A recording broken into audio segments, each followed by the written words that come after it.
Mic check. 1, 2, 3, 4. Mic check. We're going to call it a Mac check today.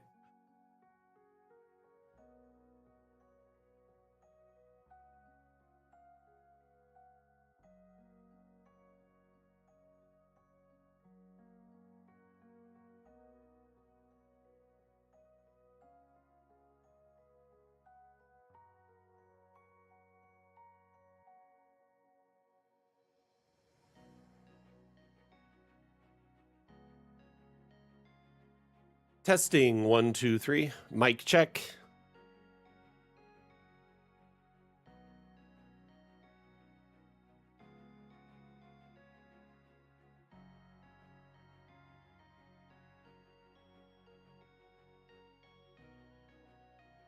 Thank you very much, Atlam. How are you doing today?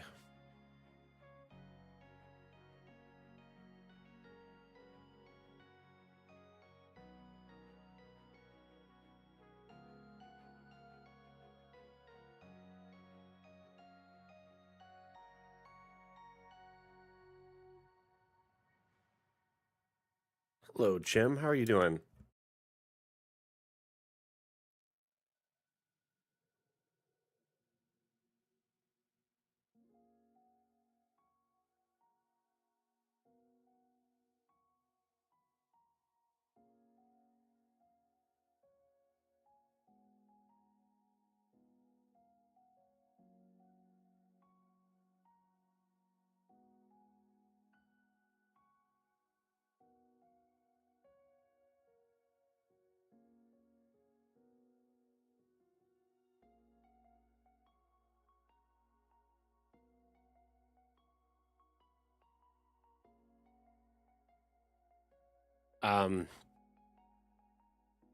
Buford Gaming, welcome.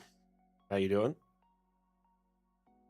Didn't feel like a Monday today at all, right?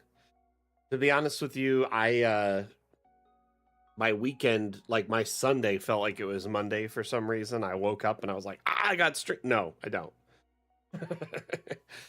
And then today, I woke up like at 6 a.m. and went out for a walk and kind of just got my morning started by trying to be active. But yeah, I honestly, you ever like wake up from a nap and think you slept like a whole day? That ever happened to you?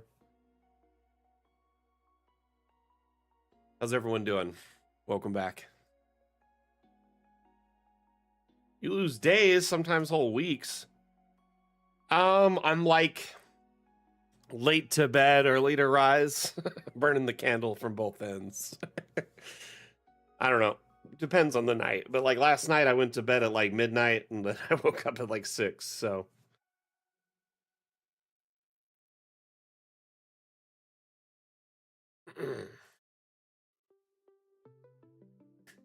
welcome back, everyone. By the way, my name is Mac. I'm the community manager for Dungeon Alchemist. Today's stream is titled Mapmaker Monday. Every Monday, we build a map live for everyone to watch and, learn. If you have questions, feedback, suggestions, support increase, please let me know, and I will provide you guidance during the stream. The map we're working on today is called The Last Drop Souvenir and General Store. I might adjust the name a little bit because there's also going to be an inn and a tavern. Last week, we kind of finished up the stables down here. The Thirsty Canteen, I like it. But we've already committed to The Last Drop. And then also we're working on the store, which I kind of wanted to flesh out with like a lot of just random stuff. We started filling in like goods here. So I filled it in with a lot of like either like things that could last a long time you know, cured meats and cheeses. Here we have some preservatives, etc. But yeah, overall, there's just like a lot of little items that maybe people traded with before they headed out into the deep desert, or items that are available for those that are, you know, heading out as well and they want different things for their journey. How you doing, Stormy? Welcome back. I'm wonderful. Thank you for asking. What you been up to as of late? So if you look here, we kind of filled in this area last week, and we'll continue working on the various spots around this, filling in shelves. I started laying out items thinking, hey, we might put various things here. I think I'm going to put the souvenirs over here and then move the magic items to the back. So it's like a more controlled space.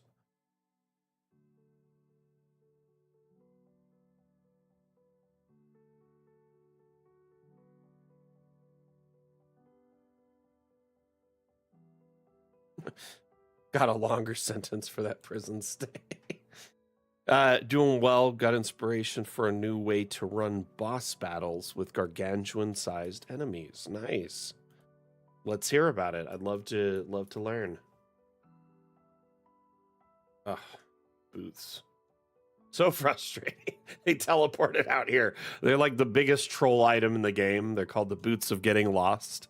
Basically, every time you click on them, they move. It's the devs' way of just trolling you a little bit. We'll put them back here later.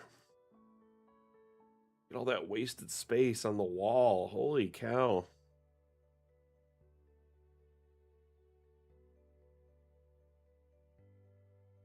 You know what? Yep, it is overgrown. You're right.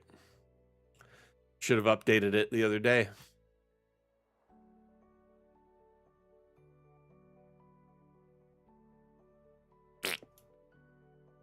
You know what I think about that?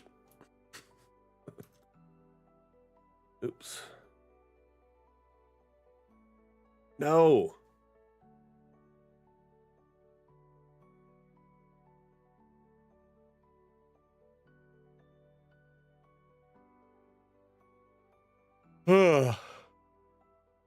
Still waking up as it's, even though I woke up at like 6, I don't know. I have like a very broad morning period where I wake up. Oops. Okay. So I'm thinking, yeah, we'll move this over here. Ooh. Hey. We'll tuck these bookshelves in over there. That'll look good.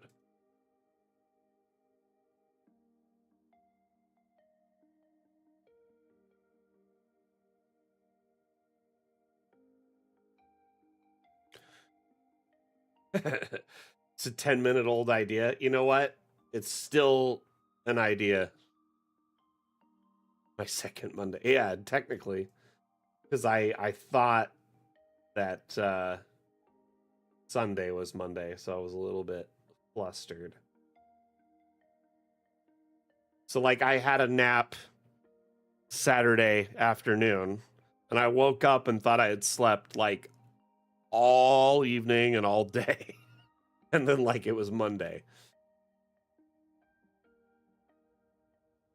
It's never fun to have a nap that makes you think it was the next day, but it was probably, you know, it was a really good nap also.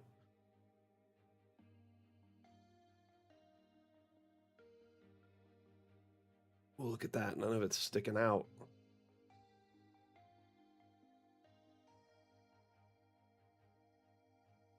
Base idea at the moment is using P2FE chase subsystem as a base.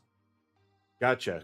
You know, I haven't played a lot of Pathfinder, so I would actually love if you explained it a little bit to me.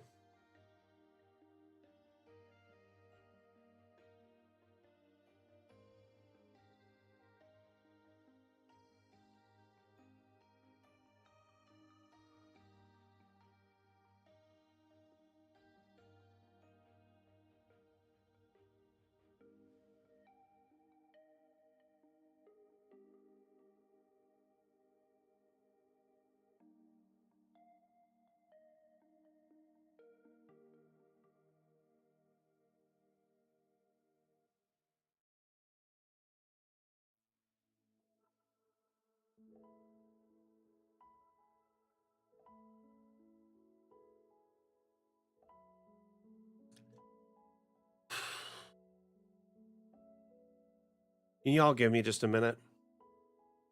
Sorry, I just need like 2-3 minutes.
Sorry, I had a bit of a coughing fit and I had to go. I had a tickle in my throat and it was getting the best of me. I'm back though.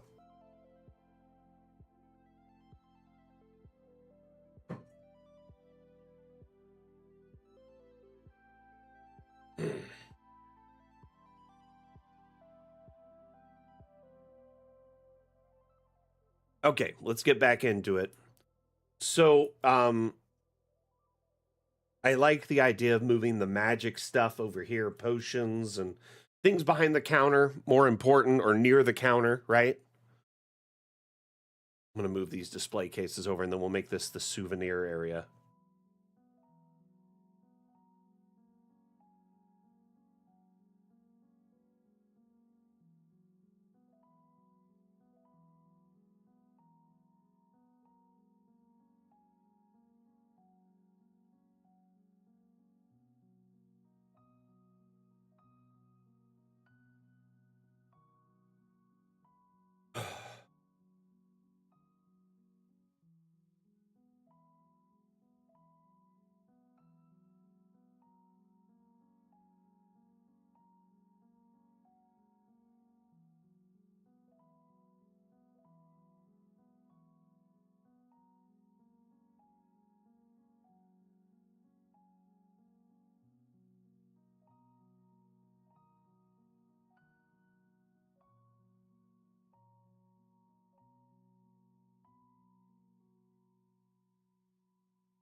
Does that look it like okay, or is that weird with the display cases boxing it off?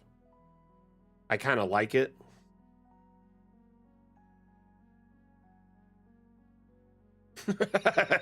Pressure fitting second edition. Chase subsystem is like a skilled challenge with multiple obstacles. Each obstacle requires a certain amount of points to progress to the next part. Each round start with an adversary that players. Oh, so the players like build up points as a group, and then if they pass the threshold, they move on.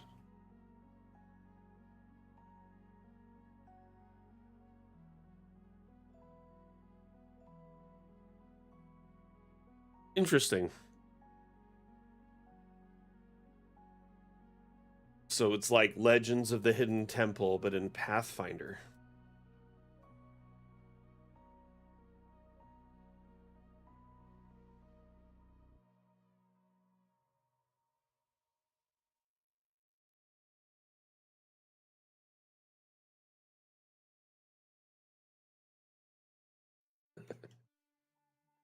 Legends of the Hidden Temple. So it's like it was like a game show on Nickelodeon in the 90s. You wish you had my patience? What do you mean, Ring of Destiny? Let's hear it.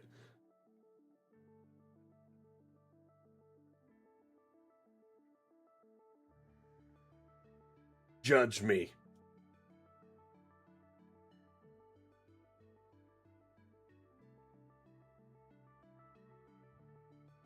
You know, not everyone enjoys this level of detail or wants to. The cool thing about tools like Dungeon Alchemist is you can if you want to, or you can leave it simple, right? I'm making this map for our community, so I go ham on the details, right? I love to get it very intricate and have a lot of fun to it. And the thing is like this is intended to be an encounter space for pretty much anyone to use. A very like isolated trading post in outfitter, if you will, in the middle of nowhere by the only water source. Sort of a very entrepreneurial snake oil salesman, if you will. That being said, I understand it's not for everyone to put in this level of detail. It might be a waste of time or a time sink for some campaigns. And for others, you know, I think sometimes this level of detail is amazing. Like a lot of DMs in our community will share maps using first person perspectives or like cinematic cameras. So you can place a token, for instance. And then, did I click that? One moment there. And then you can look at the map from this perspective, right? Which allows you to take screenshots, record video, etc. You can even stream this perspective to your players.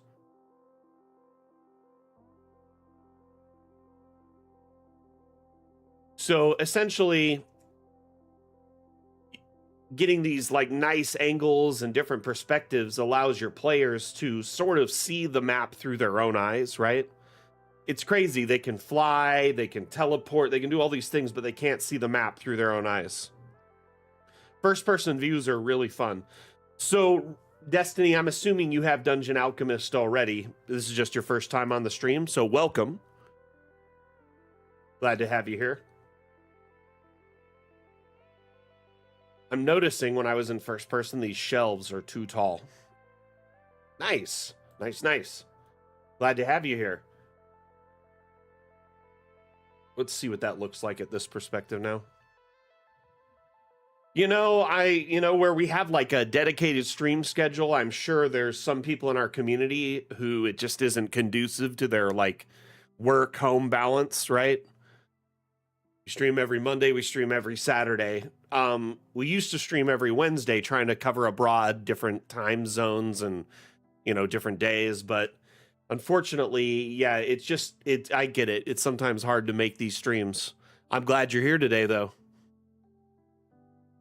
And I wouldn't expect everyone to, you know, make it a priority in their life if they've got a lot going on. Oh, I'm irritated. Because I decorated these shelves already, but now I got to shrink them, try and match them. This is going to be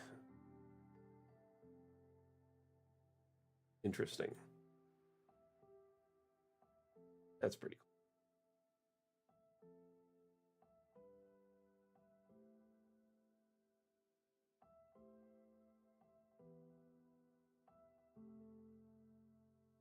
Oh, nice, nice. What do you do for work, if I might ask, if that's okay? I don't mean to pry, but love to get to know different people on the stream.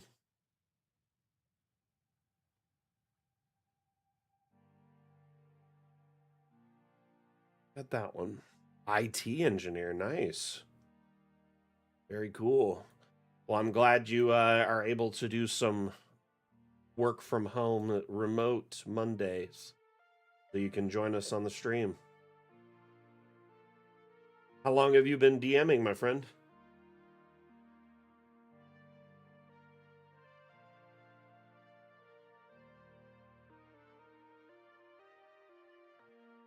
Got it.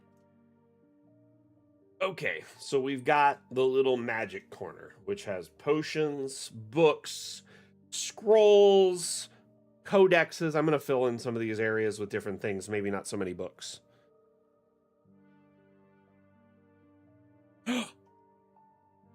Since the Jeez, man.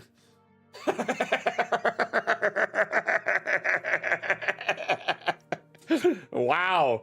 Dating yourself there. But that's pretty cool, though. That's impressive.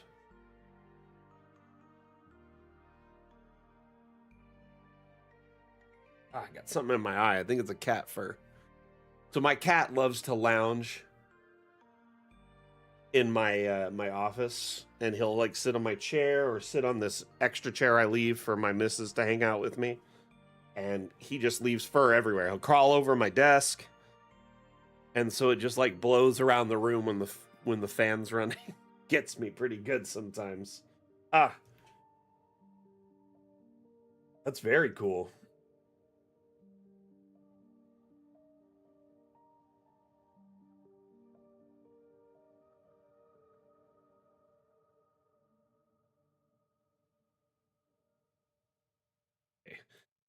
Moving the magic over here, I think, was a good pick. I like it. Looks good. Let's make these potions not all look brown. I'm not sure why they all ended up that color. But I can understand, like, the logic in wanting to use Dungeon Alchemist to save time. Like, a lot of people buy Dungeon Alchemist to make maps quickly, not necessarily invest, dozens of hours into them. So, I like to pick up the slack for our community a little bit and provide some optional, interesting maps with a lot of, like, a high level of detail.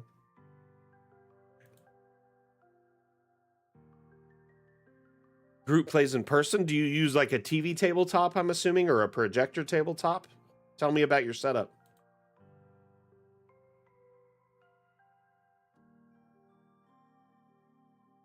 Projector, nice, nice.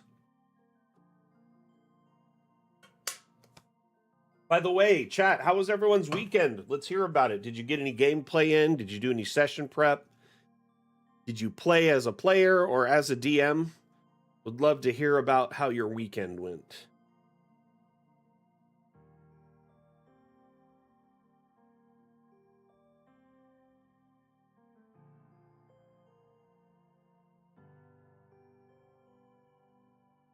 Okay. Let's take a look in first person now that we've gotten these shelves lowered. That looks a lot better. Before they were clipping through the ceiling. Didn't like it. Let's move this dream catcher. I'm going to turn collisions back on. It'll just snap into place right there. Exactly where I wanted it. Now I need to fill in more of this space. I was thinking of keeping stuff back here that's like not necessarily magic, but like, oh, explosives. Like, oh, we've got some dynamite back here. Things that he may not want people to just grab off the shelf, per se. That's really cool, though, Destiny.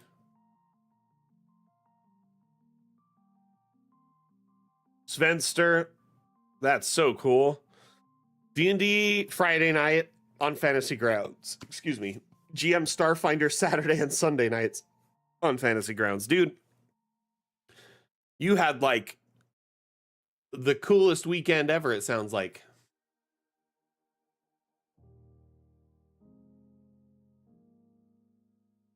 Nemcade on YouTube says, I would love to detail, but I already use too much time on prep, so I typically look for quick ways to get a decent map. Typically, I just use the tool that fits my use case in that moment. So do you use several map tools, Nemcade?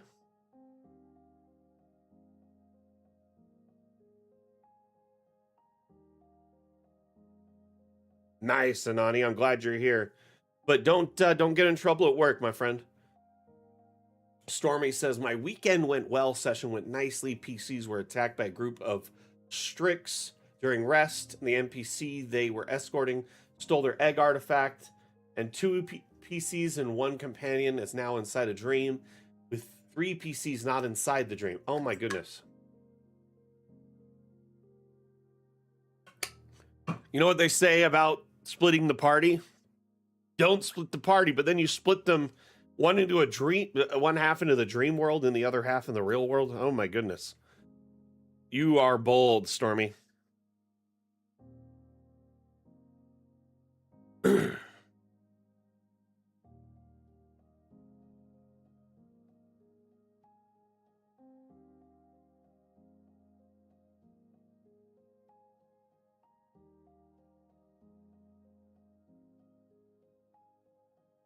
Ring of Destiny says, right now, single projector, we're going to move to 2, so you're going to have them overlaying each other so shadows aren't as much of an issue?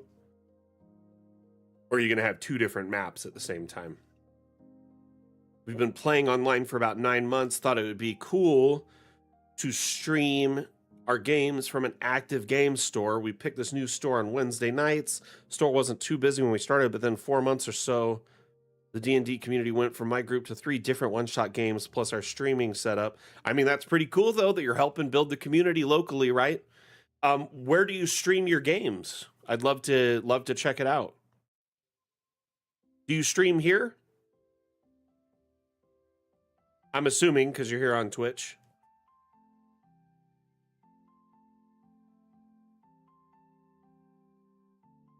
Nice.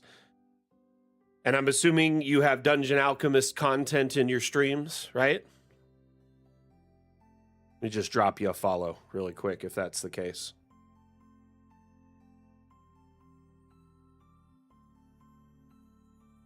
I drop into streams on Twitch, YouTube, various platforms. I'm always looking for streams that have Dungeon Alchemist related content, whether it's map making or a campaign or whatever, right? So I'll try and drop in sometime.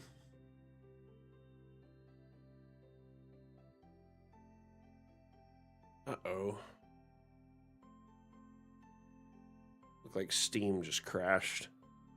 Hopefully it comes back. Okay, what should I put back here in this corner? Should I put more goods, like more food? Maybe like, I don't know, I have the wine right here. I could move the food over and put the wine like right here instead. So it's like in the back.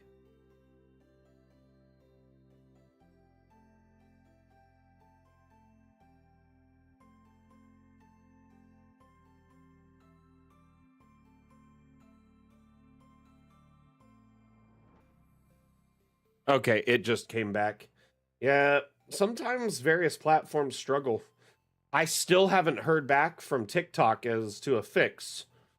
So I haven't streamed on TikTok for over a month because they were like suspending our stream every time we went live for essentially no reason at all.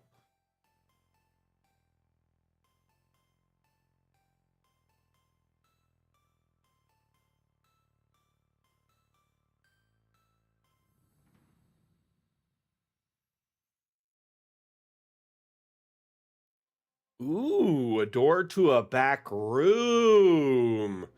You know, I don't have a back room back here, but that would be interesting. What would we put in the back room?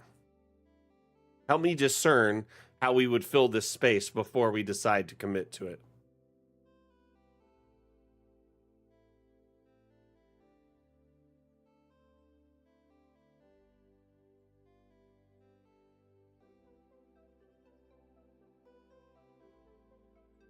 So there was a bug in January for streams getting suspended for no reason, like December, January. It was unintentional. And I use Streamlabs to multi-stream to various platforms simultaneously. But the TikTok thing just kept happening every stream for like a week straight, so we removed it because I didn't want to risk our account getting suspended permanently while this bug was happening. I haven't heard as to whether it's been fixed or not. Would love to get that taken care of. So I do like the idea of a back room, like with just boxes, storage, you know. I was going to put a little section over here with weapons and armor. Like, remember all these shelves here I got to fill up with like adventuring goods.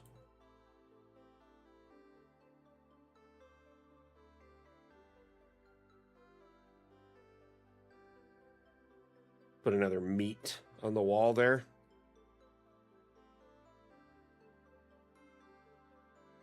Food, glorious food.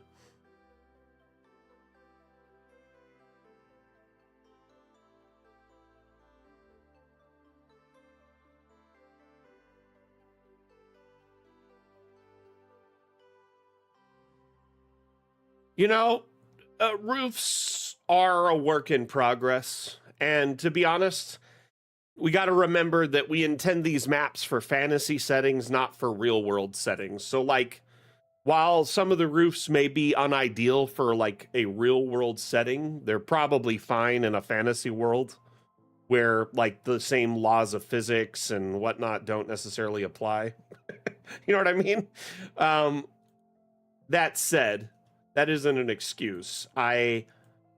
We plan to make more like different shapes of roofs and roofs that seem more natural and like, you know, match roofing that you would expect. Remember the update with the roofing just came out like last July. That's our first iteration of roofing and multi-level. I think the devs plan to make it better with time.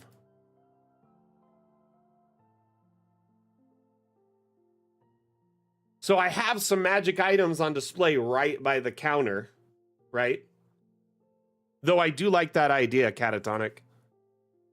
Could be a place to brew. Ooh, like a workshop, a little station with like a brewing station.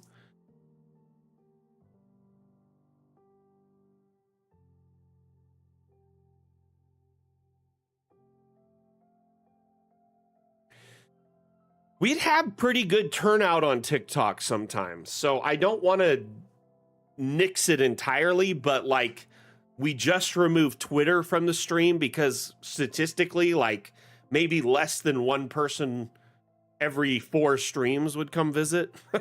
So we're no longer using Twitter as a stream platform. Remember, we were testing multi-streaming on all these different platforms. We get at least 1 to 2 Facebook viewers per stream. The Facebook chat's a little delayed though.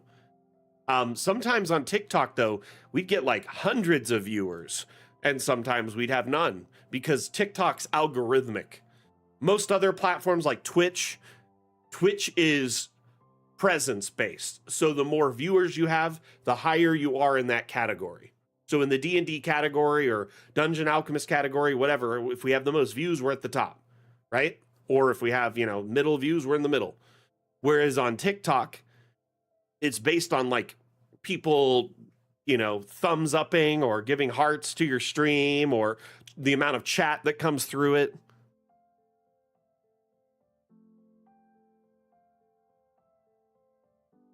But it's always good to have all your eggs not in one basket, right? You want to have a broad kind of let's just say social media network, so if one platform changes or dissolves, you have multiples to fall back on. I've learned from this myself. I used to be a partnered streamer on a platform called Mixer that was owned by Microsoft. And I was killing it on Mixer. I was streaming on Mixer before they were even called Mixer. They used to be called Beam. And I was getting like concurrent 150 viewers while I was playing Sea of Thieves or Battlefield or whatever. And I had over 10,000 followers. I was killing it. And then they just yanked the rug, just deleted the platform overnight, pulled a Microsoft. So definitely learned from my mistake. In putting all my eggs in one basket, I had to start over as a streamer entirely.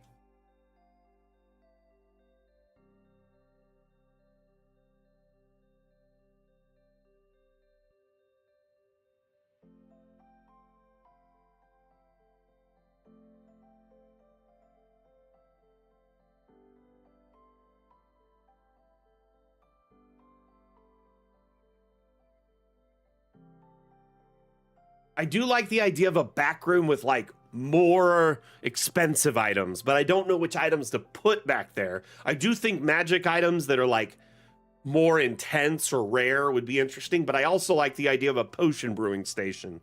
I'm kind of 50-50 on it. Chat, what do you think we should do? Hey, Belladonna, welcome back. I've missed you. How have you been? Chat, I'd love to hear your feedback. Should we make it a back room with very expensive rare items as part of the magic sales? Or should we make it a back room with like a potion mixing station? Alchemy and stuff.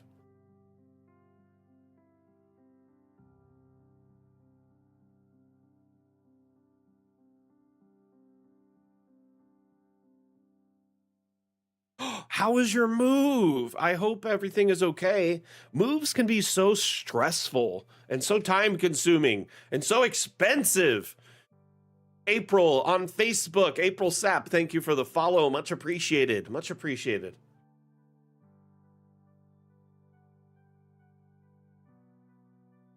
You know, the damn fam is doing well. I appreciate you dropping in and checking on us, even though you've been busy. As well as a move can go. I hope you're moving for good reasons. You know?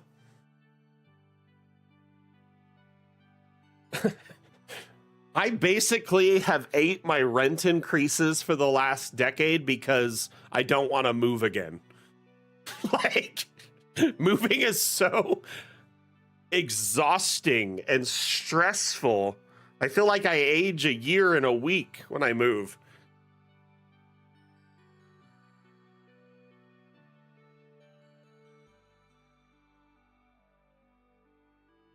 Ring of Destiny, that's really cool. You did Jackbox. Jackbox is fun with a stream because the community can interact and join too, right? With any device. I think I've played on a few Jackbox streams.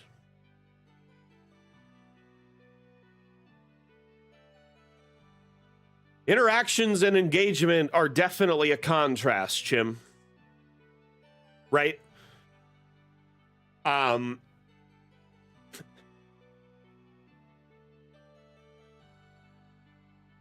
I like to think we get in our stream a high level of engagement, right? I've been on streams that have over 100 viewers, like actively in their chat, allegedly, but they maybe have 5 messages every 5 minutes.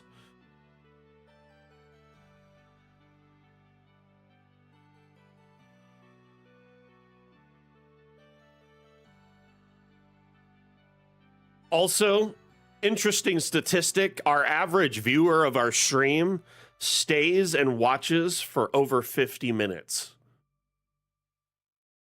Pretty interesting, actually. I think that's kind of cool. Hey, El Cardiano, welcome back.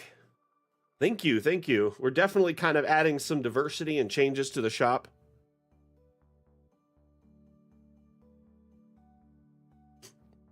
Dude, I will say this, Destiny, if you're grinding and consistent and in multiple platforms, you know, you're posting short form, long form, and streaming, it's really only a matter of time. I like to think of content creation like a snowball, right? And you have a snowball at the top of the mountain, and then you drop it. And at first it's small and it rolls and it's really slow and it takes a while to build up, right? You'll build up your core audience, which will continue and return and keep watching you and supporting you, right? And then you'll build up a little bit more, and then one day something will just click because you've gotten so good at what you're doing. Your group is really comfortable and excited with what's happening, and boom, you know, I've seen it happen to groups like overnight. Like the Legends of Evantris group used to be really small, and then everyone just enjoyed their energy and like how hilarious they were and their positivity, and they blew up. Tipping points, yes, tipping points. But that snowball energy is something you need to kind of strive for. If you keep consistent, you stream at a consistent time every week, especially at a time that's like ideal to get eyes on your content, and you know, keep adapting and growing, and you know, essentially learn from your mistakes and keep at it, I think everyone grows. Now there's some people who get lucky and blow up, you know, overnight. You know, you can't, that's just luck, right? It really is. But I do think consistency rewards those. I mean, like anyone who, or like streaming rewards those that are consistent, if anything. Like our streams on Twitch, like right now it's a little bit of a slow day, but like we used to start with like maybe 5 average viewers, right? And then we'll get streams that get up to like 40, 50 average viewers. You know, if we're doing like an update teaser, we'll have hundreds of viewers. It's crazy. And that's just on Twitch. Right now we have, you know, Facebook and YouTube and Steam Live. It's really cool. What you need to do is take clips from your streams and turn them into short form, right? So you have build up on the days you're not live. Try to put up just 1 or 2 videos a week of silly things that happen.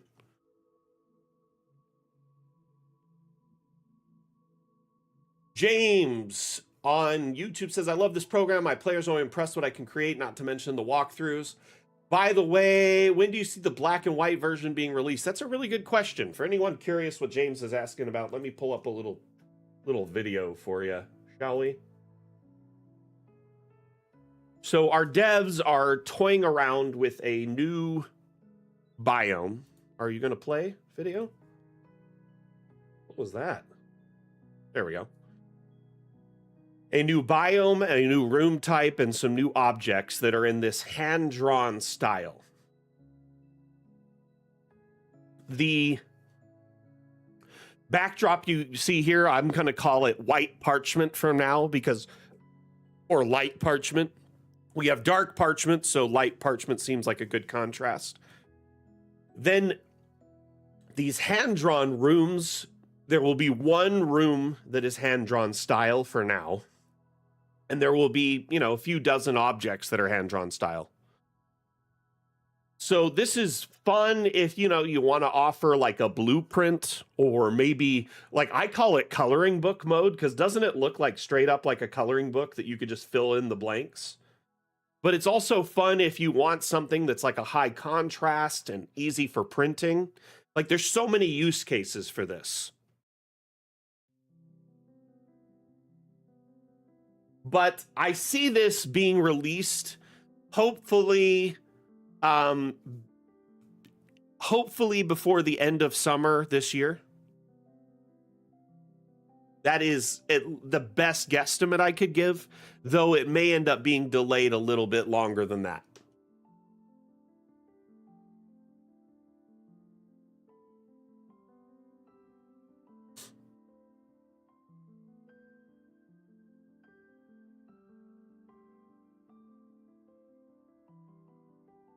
Nice, Destiny. That's really cool. You know, we never went for affiliate on our channel, mainly because we don't need the stream income or the, like, you know, that stuff from ads and subscriptions and whatnot, donations. The only time we'll be asking for money on this stream is if we're like doing it for charity, right? I guess us telling you about our sales or Dungeon Alchemist being on Steam, I guess that's a little bit, but I've never really said, hey, please go, you know what I mean? But anyway, with that being said, we do that for a reason though, because now there's no ads on our stream, and also multi-streaming is less of problematic. When you're affiliated, you're usually kind of like locked into the platform a little bit, so to speak. But yeah, that's awesome getting affiliated so quick. That's impressive.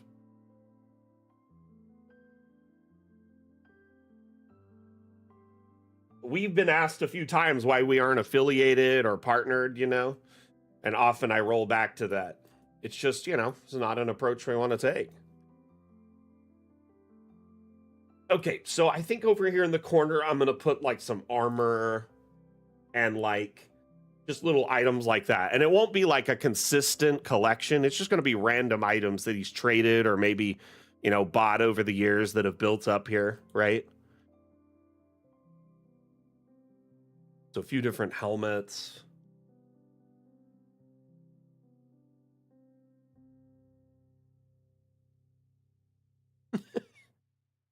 I don't know why, but I love this helmet so much.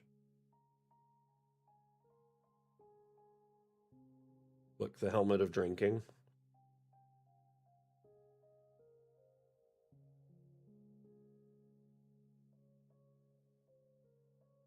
Honestly, we discussed going affiliate a while back because we wanted like the ability to do polls and run charity streams through the stream like interface. But it's so ridiculously arduous to get it set up through the way we have the business running right now. And also, we didn't want to ruin the stream experience by interrupting it with ads or limit like where we could share the stream and risk, you know, the stream getting shut down. So at the end of the day, I think, you know, the decision was something that was community oriented.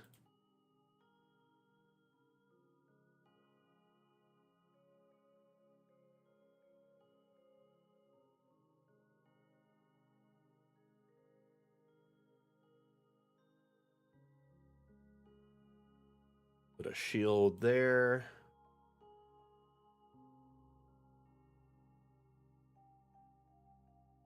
You know, it would be nice to do point redemptions. Maybe I could do something through the bot, like old school, where you could earn points in chat, you know, through the bot and use them for things.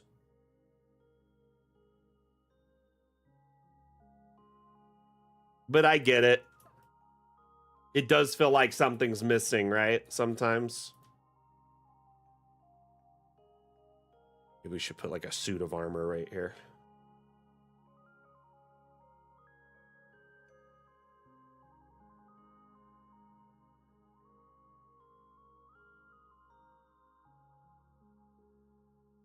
I like it. I love it. This is great. Okay, let's put like a pauldron there. What other armor? Oh, we got so many helmets. Let's get rid of this one. We'll put like that one.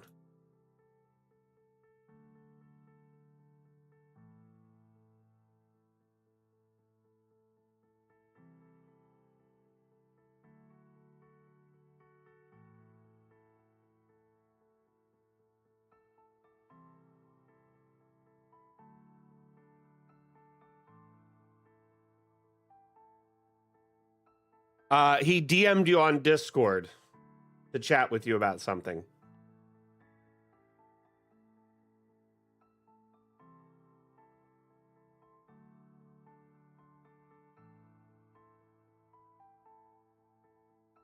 Or added you on Discord, not DM'd you.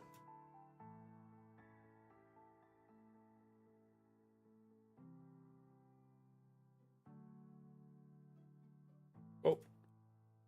Hey.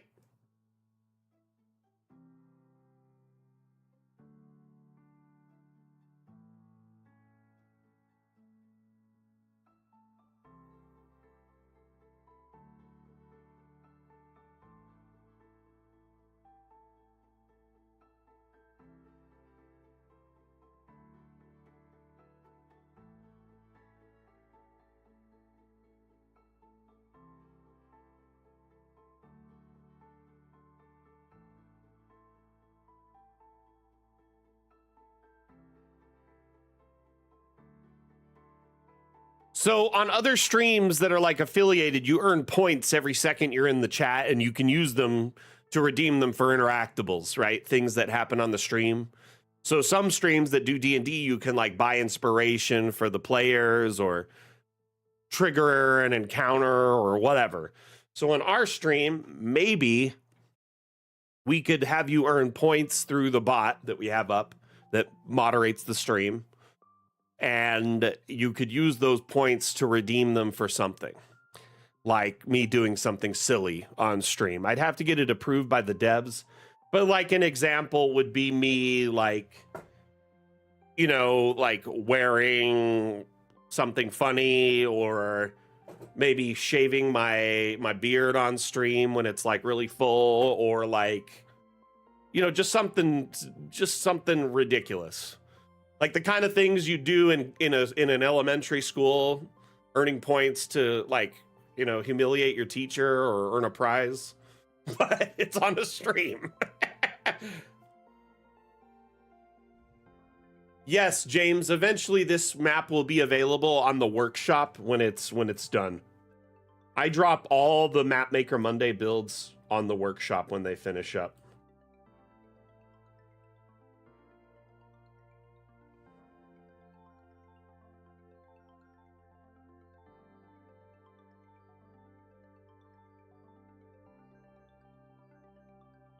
I might talk in like a funny voice for like 10 minutes, or like wear some, like, okay, I used to do silly stuff on stream. Let me give you an example. I'm trying to find something.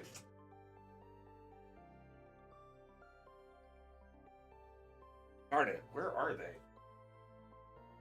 So like I used to have all these random things in my office that I would do on stream. Like one of them is a cowbell. I'd play the cowbell on stream for like 5 minutes. Another one is I'd wear a blindfold and have to play. Or I'd, you know, some games I'd take my headphones off and play. Other things we would like, essentially, I'd do face paint, you know, on the stream, or I'd wear like a funny outfit, or I'd dress up in cosplay. Any number of things. I could do voiceover impressions for like a few minutes. There's like a whole list of things I used to do on stream to grab attention, to get people like interested in the stream and also just be silly. You know what I mean? Maybe, yeah, we could vote towards things, etc. Honestly, I really would have to think about how to integrate that with the Dungeon Alchemist community. I'm interested in doing it though, for sure.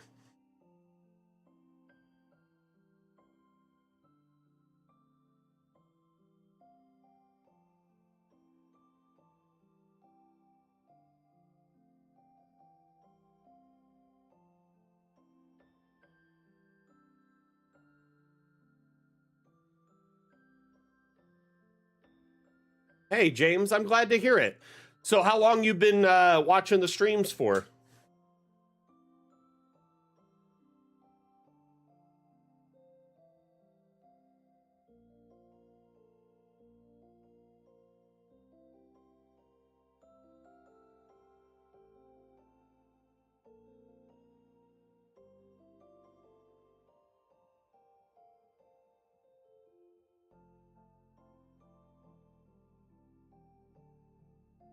Whether it's the videos or the streams.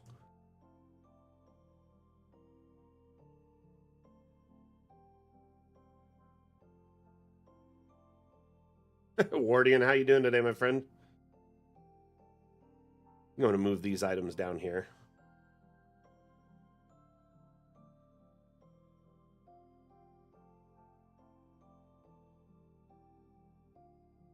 And we'll put more helmets in here because we got a bunch of helmets. Sink some down in here.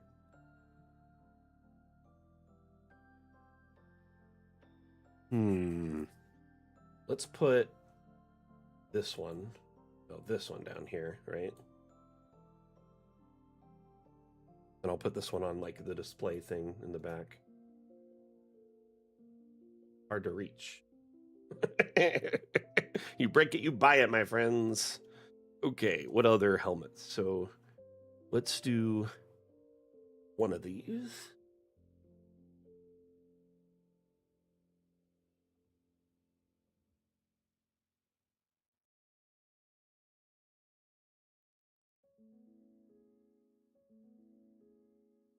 I am glad you're here today. In fact, for all the new viewers today, people who are just dropping in for their first time today, welcome.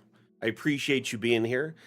My name is Mac. I'm the community manager for Dungeon Alchemist. I'm sure most of you are familiar with Dungeon Alchemist, but if you're not, that is the map making tool we're using right now. It is designed to allow you to build maps for your fantasy-based tabletop campaigns, primarily, you know, for like D&D, Pathfinder. However, Dungeon Alchemist can build maps that lean into a Western or like a steampunk or even Victorian setting. And because of support with the Steam Workshop, which is available to anyone who owns a copy of Dungeon Alchemist, you can download maps shared by our community or assets, right? In fact, let me save. But the assets that have been shared, there's over 13,500 assets, and lots of them are like modern and sci-fi and apocalyptic. So people have been making Fallout maps, sci-fi maps, cyberpunk maps using Dungeon Alchemist because they've just downloaded all the assets they need and make a custom map. It's pretty neat.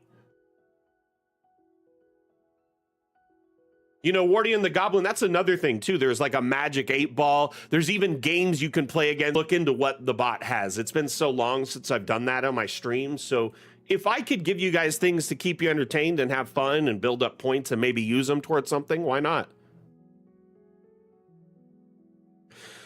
Guard Troll, welcome to the stream. How you doing? Nice to meet you. I need one more helmet in here. Which one should I use again? I guess I could just do another one of these. Shrink it down.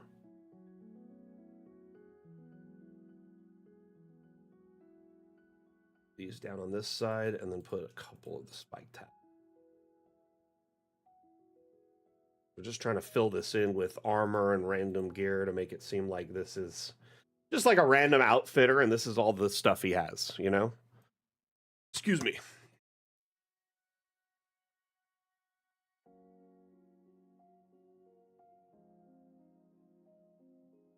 I think I'm going to put some crates in here just to kind of fill in the bottoms. Oh my gosh. Like a cannonball display just sitting in the middle. Blue light special on aisle 3. That just kills me. Ooh, a crate that has like a hole in the top. Might be an animal in there. Just a random pile of of cannonballs.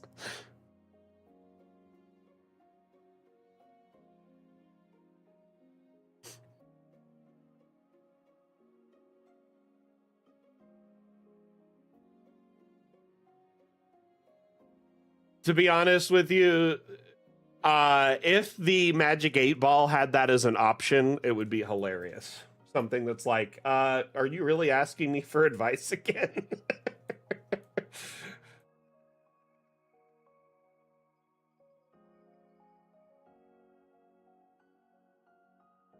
I am dating. I mean, honestly, when was the last time you heard some store say blue light special, right?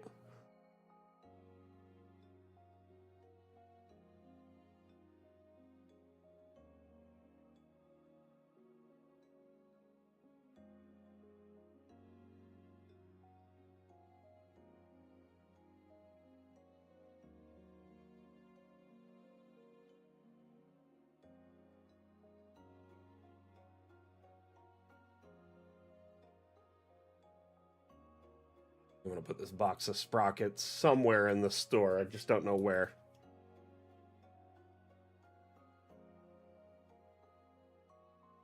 Okay, everyone, I need suggestions. What other things should we have in the shop? Obviously, some weapons, right? Some adventuring gear, survival gear, canteens, water bladders, stuff like that, right? Might keep the weapons actually by the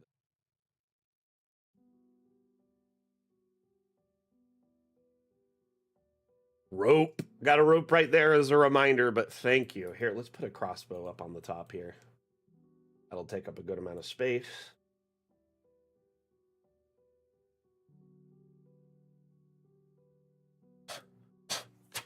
Cat fur. No.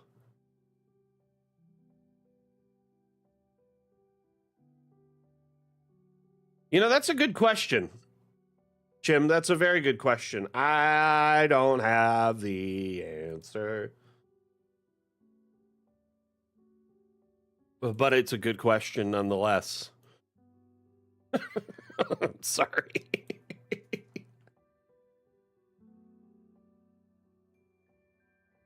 So hard to tell that's even a bow just sitting there. I think I'm going to put this barrel of arrows like at the end of the aisle.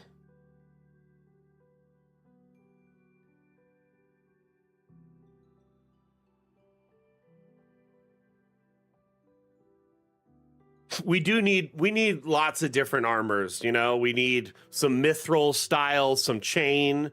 We need some hide, some leather. It would be nice to have some variety. I agree. Just a bomb sitting there. You know what? I'll put this by those for sure. The round ones with the fuse.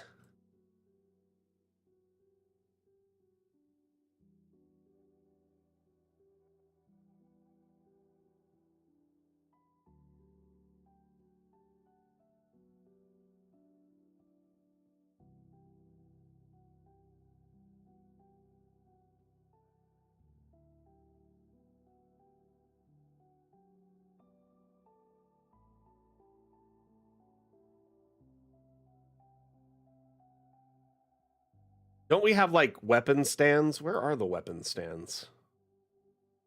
Why aren't they in this?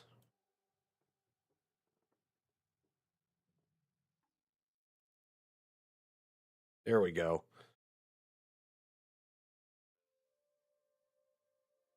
See, I could put a rack up like this and it'd look a lot better. Too tall. Also doesn't shrink. Darn it.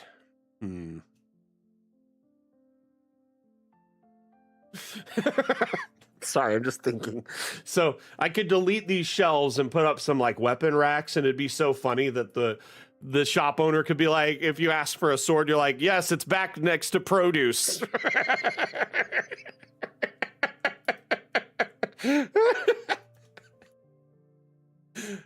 I actually love that. Probably one of the funniest things you could say to someone in that situation. Am I the only one that found that hilarious? Because it's quite.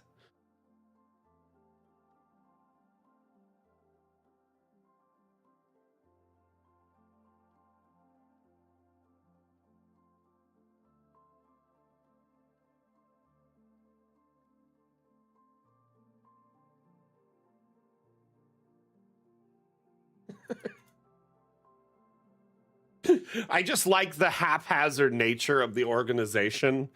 Like it's like a bodega, you know? It's just whatever he felt like when he put it together. I really feel like I'm going to have the owner of this place be like a kobold or a goblin too. I'm really haven't decided yet.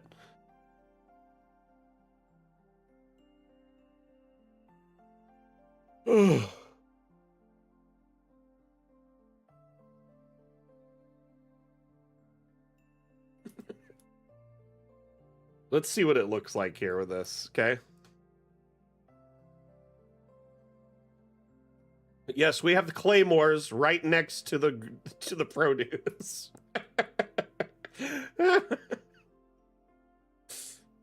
That's actually pretty funny.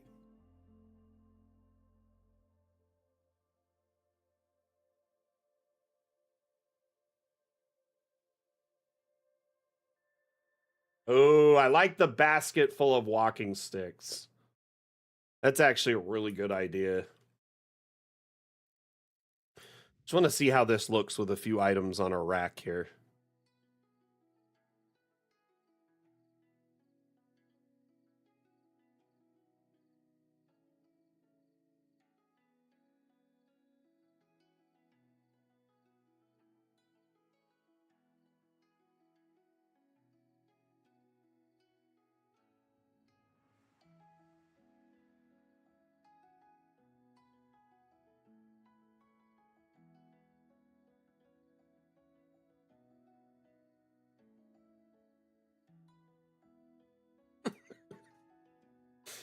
So, okay, question of the day. Should I move? No, I like the armor over here in the corner because I can put more of it.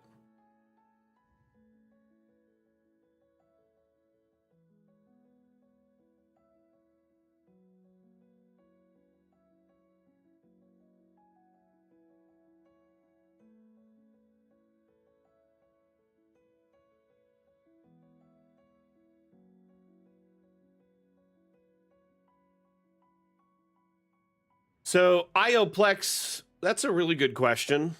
Ioplex on Twitch asks, with floors export, we can get different layers of the map. How does it work in Foundry VTT then to set up roofs as roofs? If I would have tiles, I can configure them in Foundry. So they vanish when a token moves underneath them. How do you guys solve this? So first and foremost, it isn't very straightforward. I'm gonna just start with that. First off, Eric, hello. Thank you for dropping in. Thank you for the lurk. Before you take off, Ioplex, basically, we designed the exports to be as multi-level exports to be as universal to as many virtual tabletops as possible simultaneously. Right? They weren't designed around one specific virtual tabletop. Now, when we were designing multi-level, there was some things that existed for Foundry, like a module called levels, right? Which essentially allowed you to stack and pancake a bunch of, map images on top of each other. Though the map images have to be specially prepared. And for roofing to be tiles, it has to be specially prepared. So essentially, we designed our exports for multi-level so each level can be a separate scene. It's not designed to work with, layers or levels like modules or even the stock levels feature that's in Foundry that just got added. But we give you a way to work around it to make it possible. So let me just save this map like 2-3 times to make sure my work isn't going to disappear. So basically, when you're in a Dungeon Alchemist map, let's say this map is complete and I want to export it and have the roof layer, right? When I export this like normal for Foundry, like we're discussing, so everyone can kind of follow along with the topic, this map will end up as, multiple different layers. The underground layer we're going to ignore entirely. But 1, 2, 3, 4, 5 levels, including a couple roof levels where the roofing is at different heights, right? So our friend Ioplex wants to essentially, if you walk into a area where there's a roof, the roofing will sort of peel back, revealing what's inside. In order for that to work, you need the roofing layer isolated from the rest of the map, right? So what you would do is essentially you could take the finished map once it's all designed and finished, right? And then you could file save as the map into a diverted save somewhere, that has a different name or in a different location so you don't lose your master map file, right? And once you've done that, you're going to want to change the biome from the terrain-based biome into the green screen biome. So essentially what that will do, here, I'm going to do this I guess I could do it on this map. Let me just save one more time. It'll get rid of the environment entirely, right?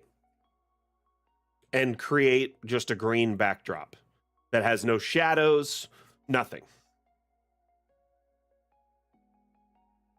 There may be a few objects that remain. You're going to have to delete them. You can use the object eraser to quickly just wipe out some of these random things that you don't need as part of the design, right?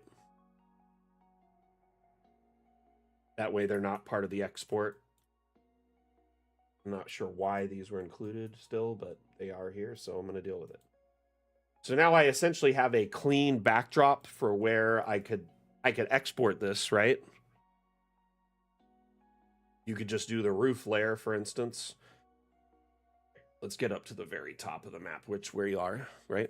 And we're going to hit export, and then we're going to just say export current layer, which is the top with only the roofing, right?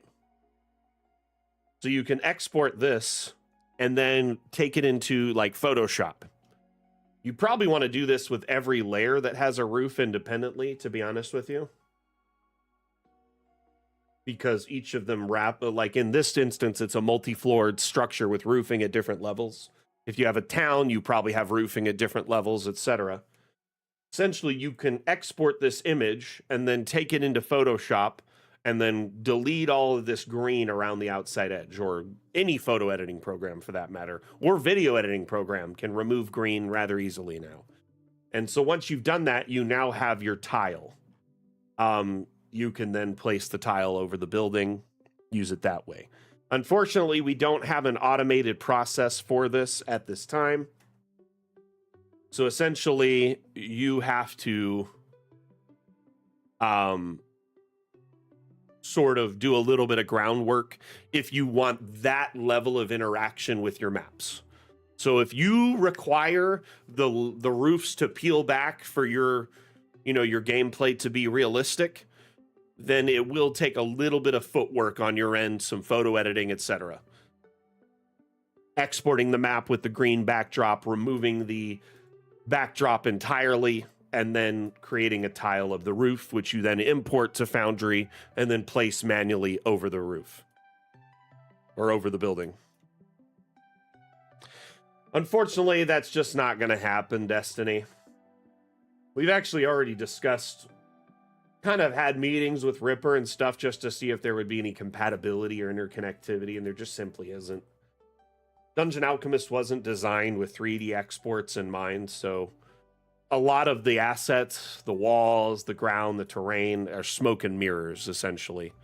So they are what amounts to very simple shapes, like a simple rectangle or square or cylinder with a brilliant, wallpaper on it. So it's not an actual 3D model that is like articulated with detail. It's more of like a flat model with a wallpaper to make it look really detailed and save on space. That's why our maps with stock assets are very small. But anyway, moving on from that point, the to export in 3D, Dungeon Alchemist would essentially have to be gutted from the foundation up and redesigned. All the assets, majority of them would have to be redesigned as well. I know a lot of people want 3D exports for either 3D virtual tabletops, which are arguably a niche at the moment. It's not very, very mainstream. Foundry doesn't offer it as a stock feature. It's a third-party module that is behind a paywall in that case. There are other companies that have like a 3D virtual tabletop like Tailspire, but you have to use their map tool. It's all-inclusive ecosystem, right? So you cannot use a third-party mapping tool. Most of them that do have like the ability to play within them or require building within them, right? That being said, I do think in the future 3D gameplay will grow and get easier and better, so it doesn't require like a god tier, computer or internet to actually facilitate it for everyone in your table. It would be awesome if someday we could support that, but for the time being, I don't think it's in the cards. We just essentially never planned for it, and it would be too much uprooting of the existing framework to accommodate to at this point. Hey, no worries, Ioplex. I'm here to help you out. And by the way, I've been Ioplex to that same kind of thread of thought with tiles. I have been actively pushing for a tile exporter from our team for a while. I know as the community manager, I hear a lot of community requests. I get a lot of requests on our social media and in our stream, right? I'm essentially the front-facing person who gets the majority of those requests, unless they go to our feature request site and roadmap feature base.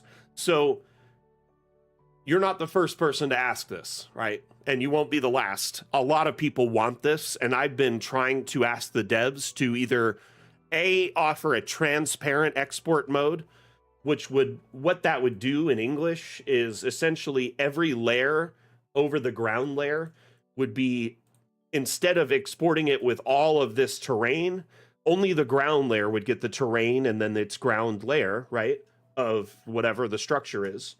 And then when you go up, every layer above that, we're asking for it to be transparent, i.e. a WebM or a PNG that is just a transparent layer with only that room on it, right? That would lend to modules such as levels to be used more fluidly. And it would also allow you to create tiles more efficiently. Because if it's already a transparent image, you can just import it as a tile and call it a day, right? So I am definitely an advocate for this feature, and I am constantly asking the devs, bugging them about it, sharing documentation about how we can make it easier and more straightforward. The biggest concern right now is PNG just isn't viable for this. And that's because Dungeon Alchemist maps can be anywhere from, 5x5 to 500 by 500. And when you extrapolate that as an image, that gets into astronomical sizes of files, right? Both in resolution and in file size. PNG just is not an optimized file format for large images, right? If the image gets over a certain resolution, the file size just gets big no matter what you do. So basically, the devs are working to come up with a solution. Unity doesn't have WebM WebP as a native integrated solution for it as an option. So they would have to come up with either some kind of novel built-in or like handmade solution that converts the image, gets rid of all the excess and saves it as a WebP, which they could probably script something out and make it incorporate it in the export process, but it will take time.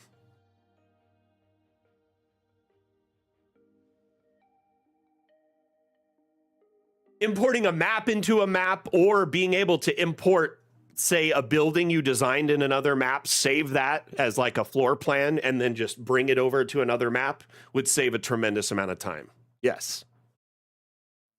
Honestly, though, like I said, I'm here for you as the community. I'm a community advocate, and I'm always taking your voice to the table when I have meetings with our devs, especially on features I hear requests for a lot.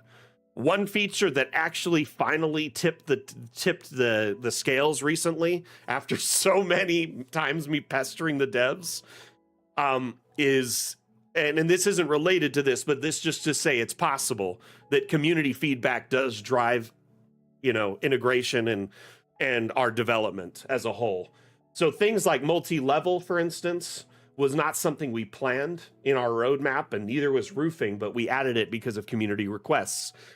The devs are actually implementing GeForce Now, i.e. cloud-based support for Dungeon Alchemist. We're testing it, see how viable it is, how it would work, because there's a lot of considerations to take into account. But we understand nowadays that, not everyone has an amazingly powerful computer intended for gaming or streaming or, 3D rendering or whatever. And so sometimes building a map in Dungeon Alchemist that is big and multi-level, like a town or city scale, just isn't viable for like a laptop or the average home computer. But with cloud-based support, you could have a very powerful computer driving your map making, and you could even use things like a tablet to build maps. So hoping, that's just a great example of how the devs take the feedback from you and from me to heart and try to implement it wherever they can.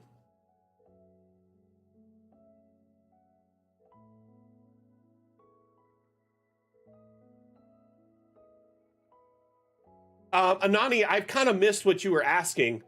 If you want to reach out to me side and ask me questions related to content creation, I'd be glad to help you out, my man. We've had a lot of questions on the stream today about building, so I've been a little sidetracked with my job. But that being said, I have no problem helping any community member understanding streaming and content creation better and giving you tips, advice to make your streams better, your audio better, anything. I'm here for you.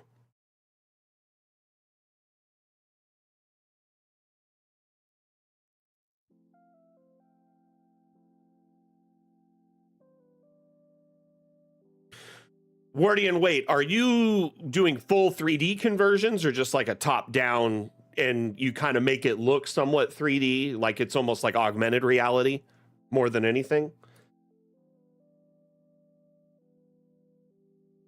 Okay, y'all, what do you think I should do? Should I leave these weapon racks here? I kind of like it. That there's spears right next to the food. Full 3D. How are you doing it, my friend?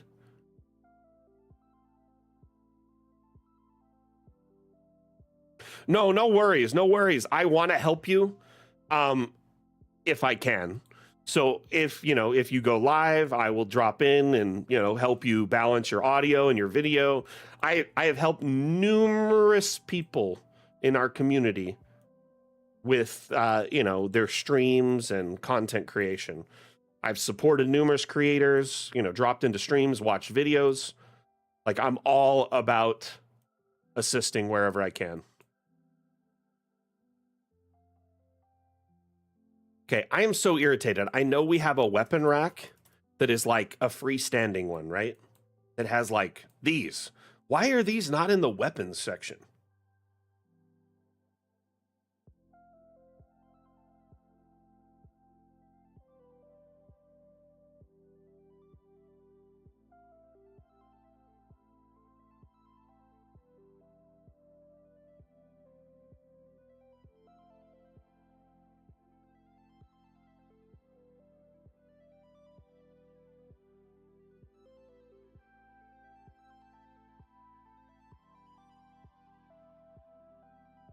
Wardian, explain, please elaborate. I'd like to hear how you're doing this.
So I think I'm going to put like more shields and other stuff here, and then we'll put some adventuring gear here. Maybe some like household goods and stuff over here and some mining equipment next to it. It'll be like a little bit of everything everywhere, and I love it for that reason. Oh, by the way, I coordinated with SAC last week, right?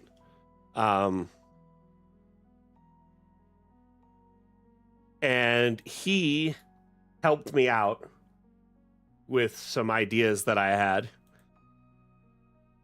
So we've got a shirt now, right? That because he uploaded this to the Steam Workshop for me. But we can make it like a white t-shirt or any color really, right?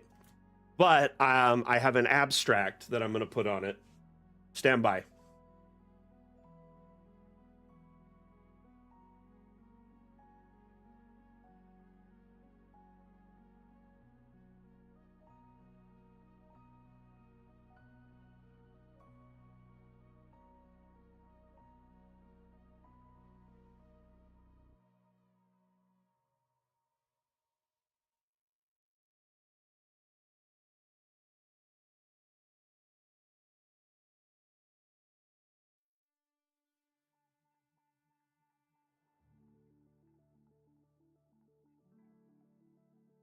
Hmm.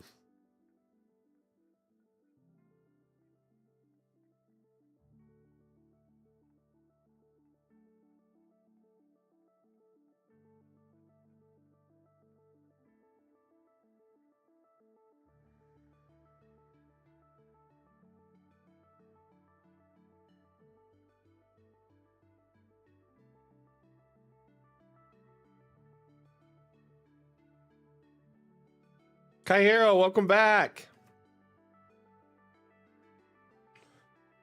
I know Mondu, one of our viewers, does another one of our community members does tabletop simulator as well with reasonable success, and his maps look pretty immersive.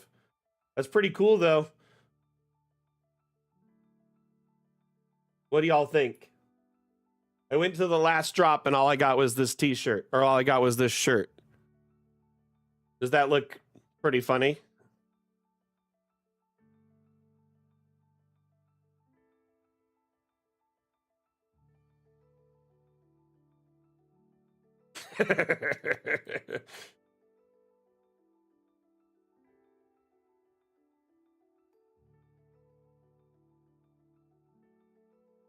Hang some on some t-shirts on the rack there. I was gonna put up a stand with like some folded shirts too, different color shirts, because it's STL. We could change it to a bunch of different colors, have some fun with it.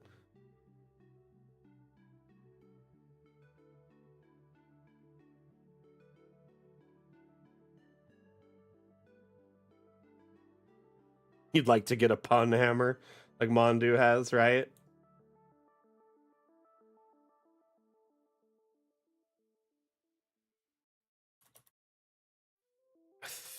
But, oh, you know what? I think he uploaded one. Let's sort by most recent. I know he did it just recently. I want to make sure. Yep, there's the shirt, the folded one. Okay, did I get the hanger? Nope, I did not. Let's get that.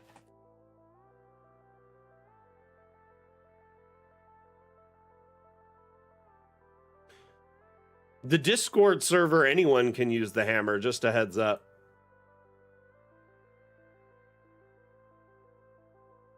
It's pretty punny.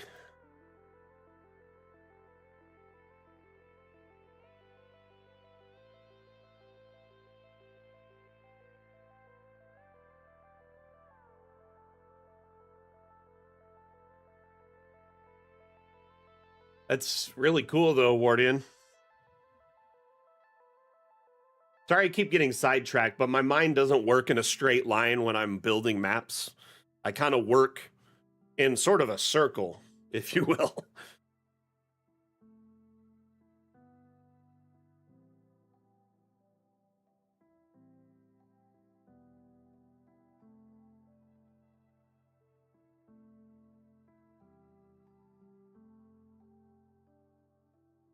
I think I have some other ones. Hold on.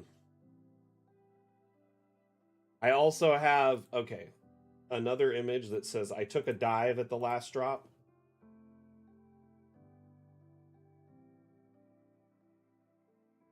And then I also have one that just says the last drop, like a brand, like a sign I was going to put out front. What else do I? Oh, water, 1 silver per gallon.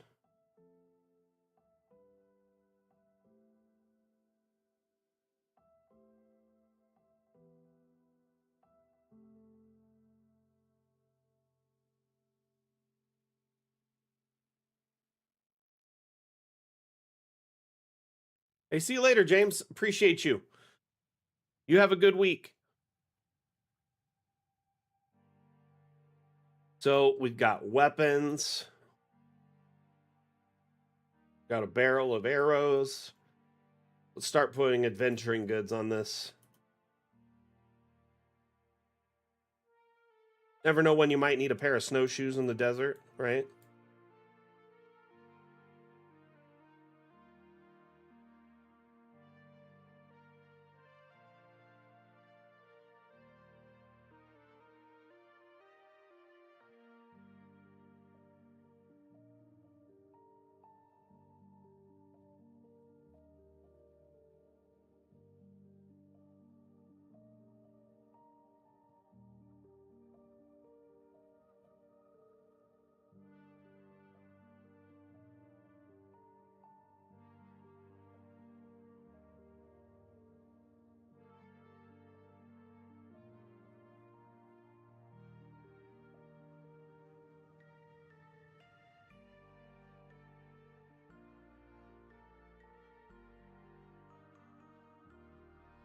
So I designed a 3D model over the weekend to like it's like a stand holder for some like surgical gloves I keep for cleaning up stuff around the house. And because I wanted to like mount it on the wall, kind of like how they are at the hospital where they have the gloves they can just pull out. And my design print failed. And I think it was because my filament had some moisture in it. So I got to figure out what's going on because it was just really weird failure.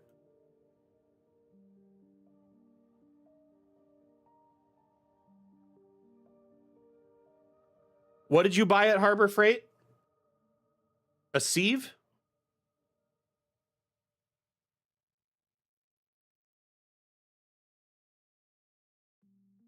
But my filament's like 2 years old, so I think it's just been sitting too long.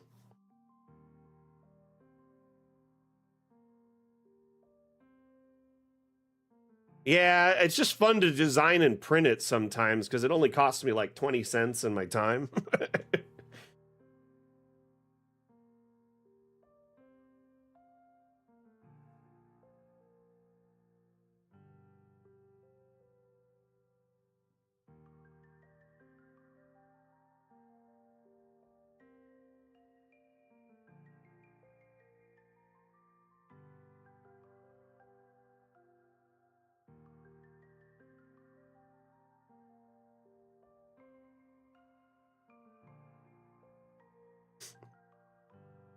So anytime I make a map on the Mapmaker Monday stream, I share it on our Steam workshop when it's finished.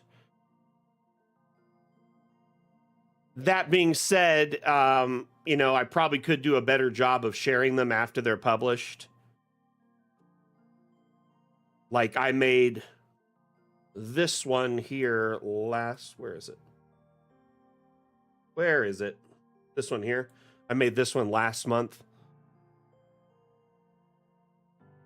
But the cool thing about these streams, Troll, is you can tune in and learn a lot, right? You can watch the VODs if you can't catch the live stream. So there's always like content you can catch. And on top of all that, the maps I make, I share them with our community so everyone can use them.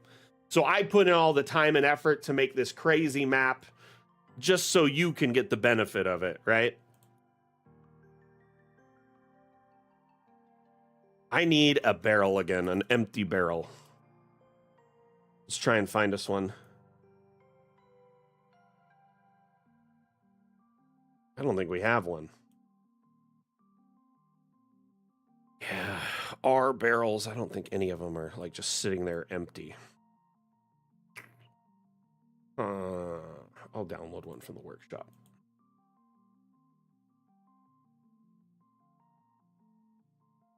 Barrel.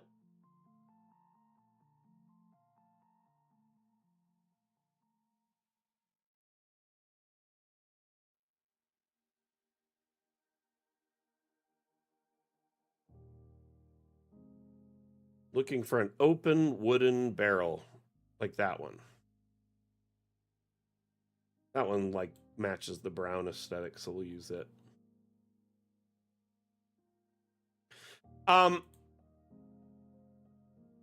But yeah, this map will probably, hopefully, be done by like a couple of streams from now. The thing is like I tend to take about 4 to 6 streams to finish a map. So if it's not done,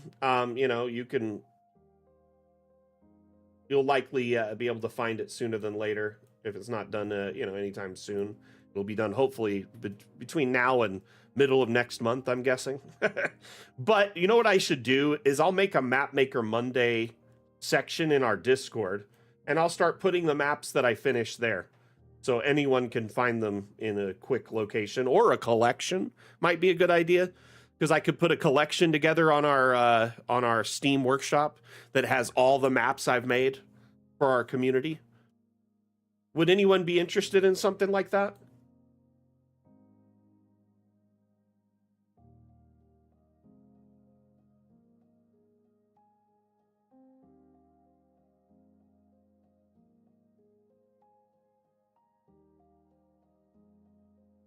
Yes. What did I say about Yeppers?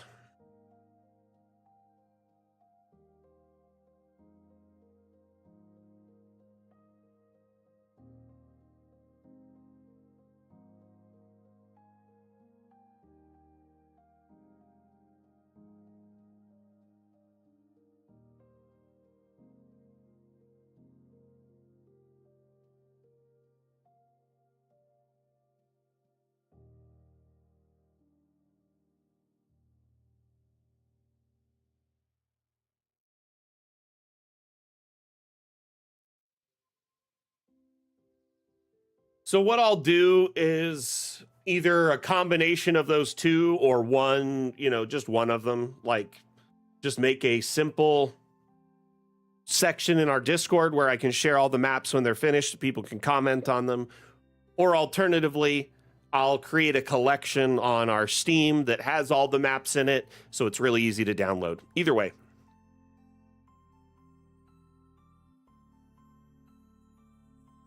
By the way, Troll, while you're here, if you have any questions, these streams are hosted AMA format, which means ask me anything. So if you got any questions, feel free. As long as they're Dungeon Alchemist related, of course.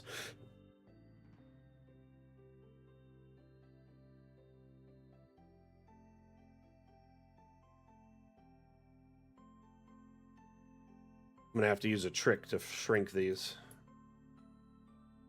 Y'all want to see my trick? Pretty cool. So these items are meant to snap onto a wall, right? They'll kind of lean up against it, which seems kind of a silly thing for an object to be forced to do. Usually when an object is wall leaning or snaps to a wall, it doesn't allow it to be resized. Also silly in my opinion. But there's a workaround. We have freestanding walls. These walls kind of break the logic here, because you can then take this wall and shrink it. And then the item attached to it also shrinks.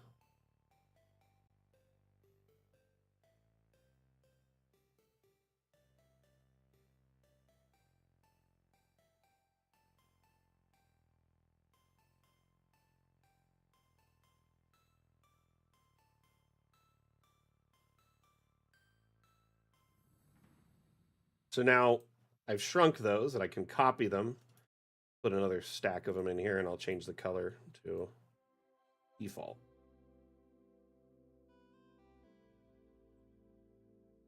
We'll just shove a bunch of assorted items in here.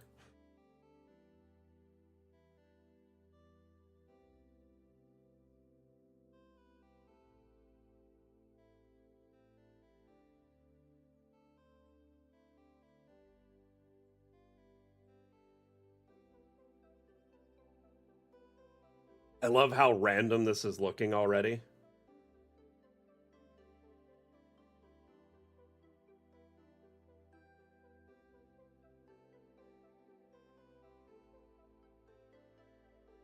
Ooh, we need some backpacks. Backpack.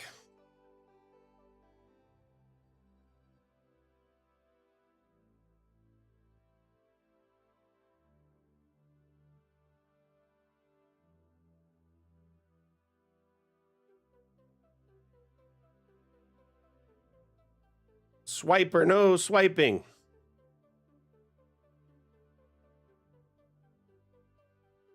Yes, let's get some tent pegs and all this randomness. But I need like a wall hook. Don't know what the name of it. Oh, wrong button.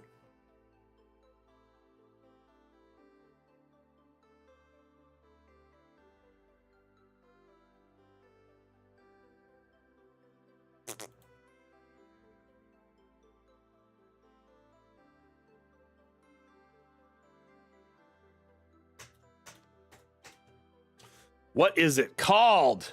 It's like a little hook that sits on the wall. Hanger.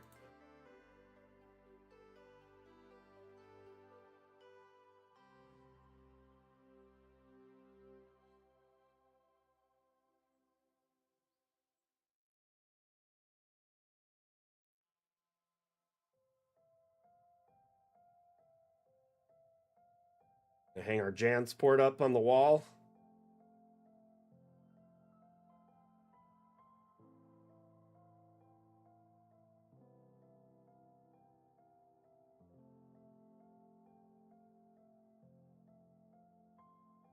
You know, it'd be another funny thing here. Instead of cannonballs, a tent that's set up in the center of the store, like a display tent.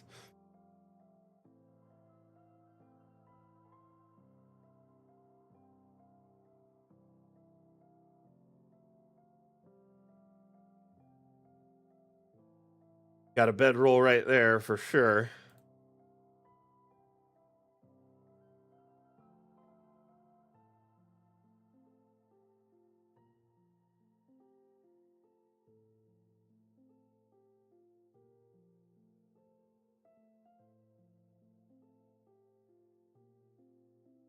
Loving this already.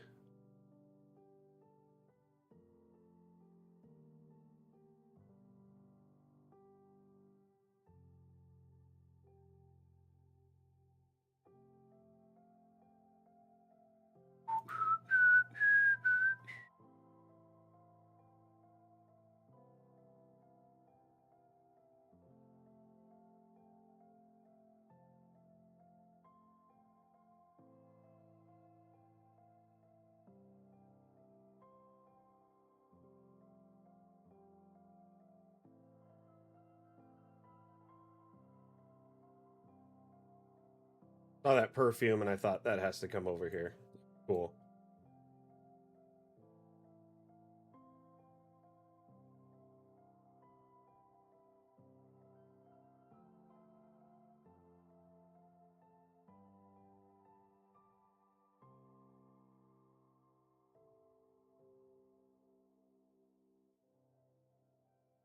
Problem is, where do I put it? I'm running out of room.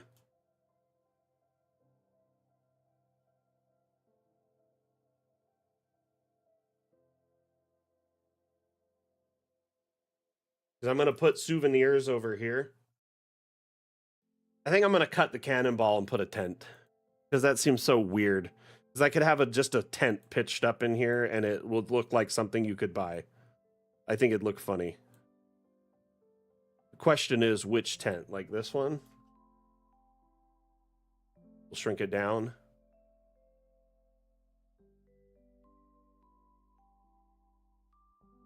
It's just a display.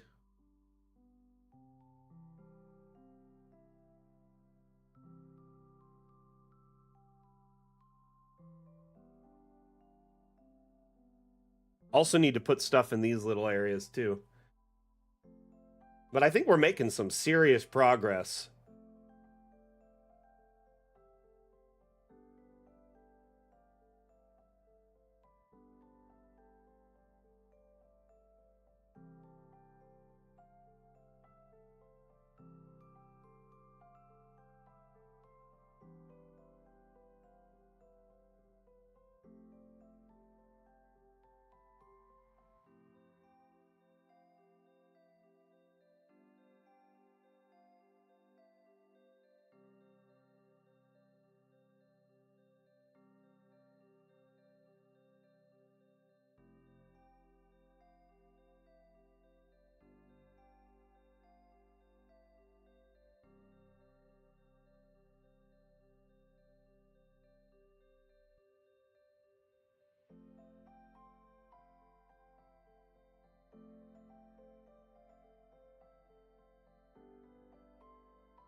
Like a pipe or something sitting up there.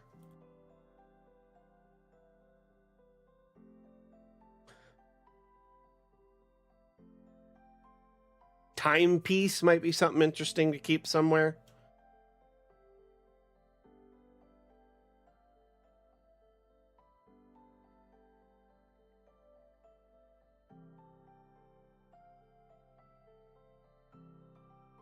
Pocket handle. You know, that seems like it'd be a cool magic item. Not gonna lie. Also wish we had some rafts that were like up against the wall, right? Like a boat, so I could lean a boat up against the wall outside for sale, like right there.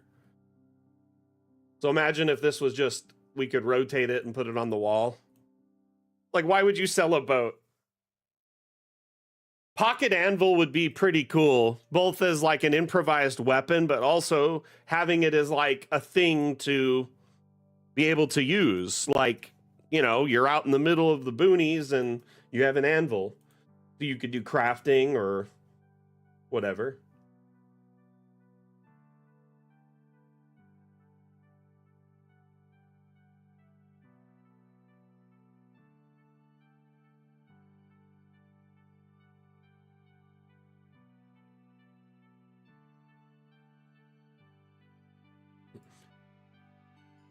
No one expects the Spanish Inquisition.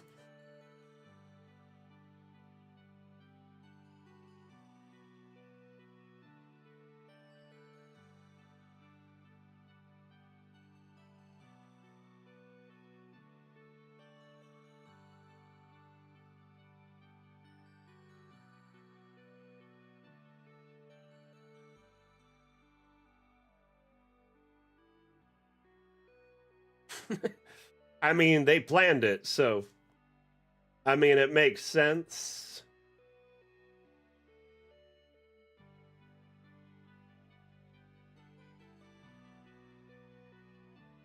Is the display tent funny or is it too much? We could even put a little display inside, like a little camp.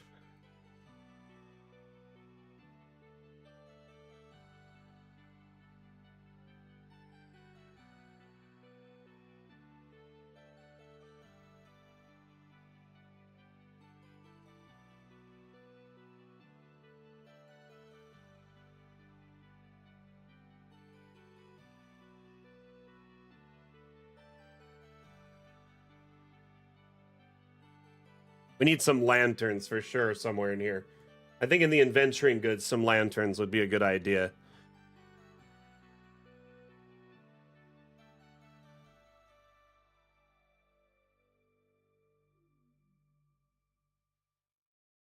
No, I like what you're thinking because we got to fill this up with random stuff. Household goods, adventuring gear, mining equipment is what I've been thinking so far, but I'm also eager to just fill it with whatever. And if I can, I will put other shelves over here. Like if we don't have enough of like if there's too many like souvenirs, right? We could put more shelves and have more goods. Heck, I could even put another row of shelves here if I need to. Put the tent over here. Something like that. We'll figure it out. Either way. I kind of like setting up my plans for next week too, so I don't forget. We do have plenty of books kind of in the magic section. In my mind, books are hard to make, right? Making a book, and because it's either was handwritten or you had a press, which would be rare and expensive, right? Or you use magic, also rare and expensive. So books are like pretty expensive, and that's why they're back here in the magic area. They may not even have something magical in them, just important information, historical information, but they're considered very expensive. So they're back here for that reason. Heck, I might even put them behind the counter and put the potions over here with the magical stuff and flip-flop it. I'm still deciding how I want this to go. So I think of books and paper as like rare commodities that aren't easy to come by and therefore would be expensive.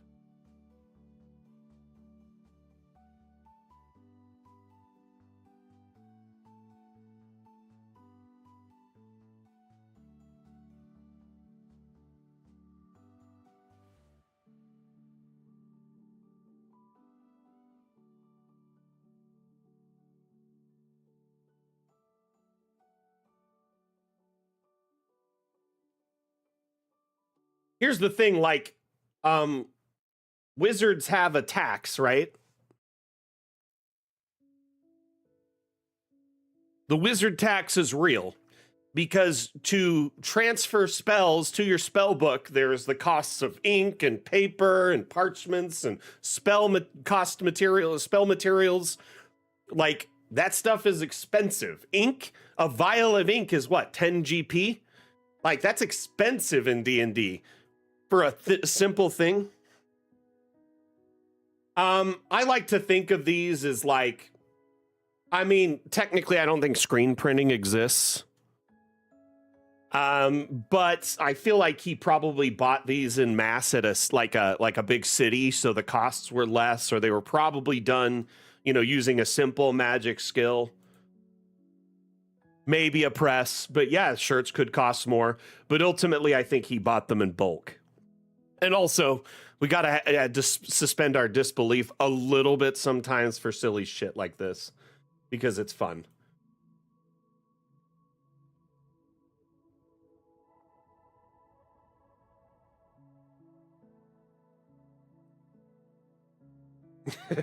Don't you think?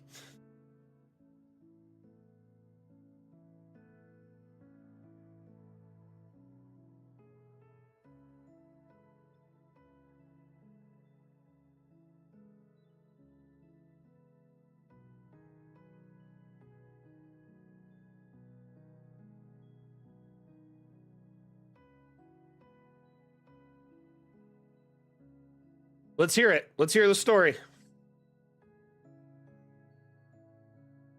I just realized we're running out of time and I'm sad. Sag. Get rid of this lamp and put this one over. It looks more.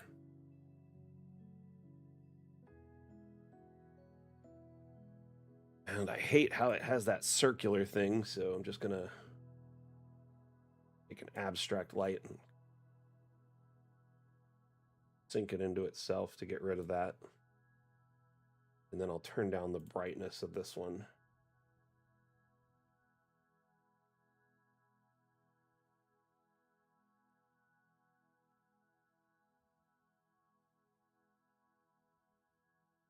Oh, that's funny, Ring of Destiny.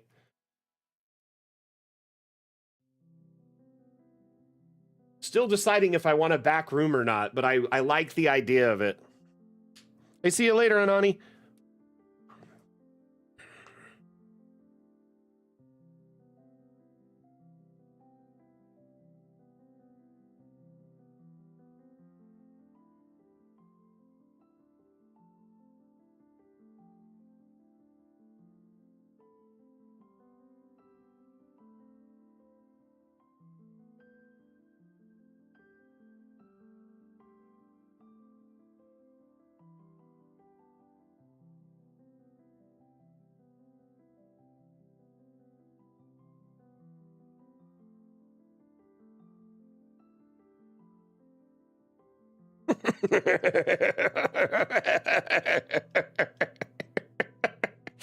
So they furbolgs use Tinder.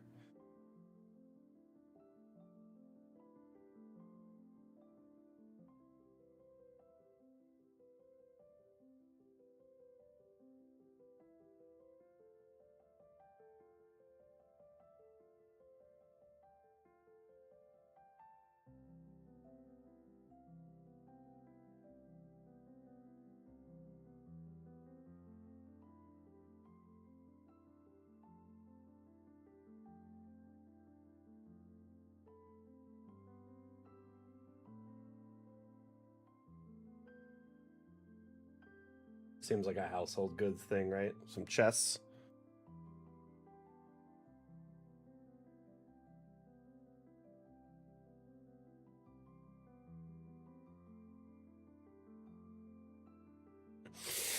Oh my gosh.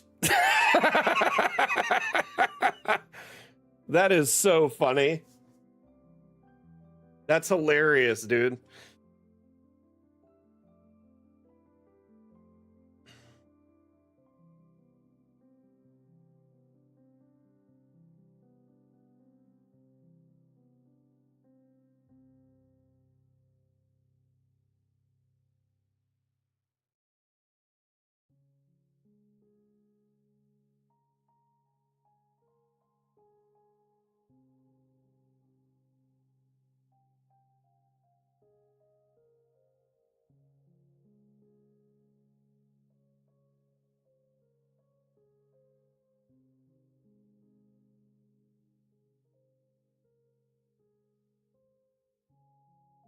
Y'all crack me up. Should I have just like a golem sitting here?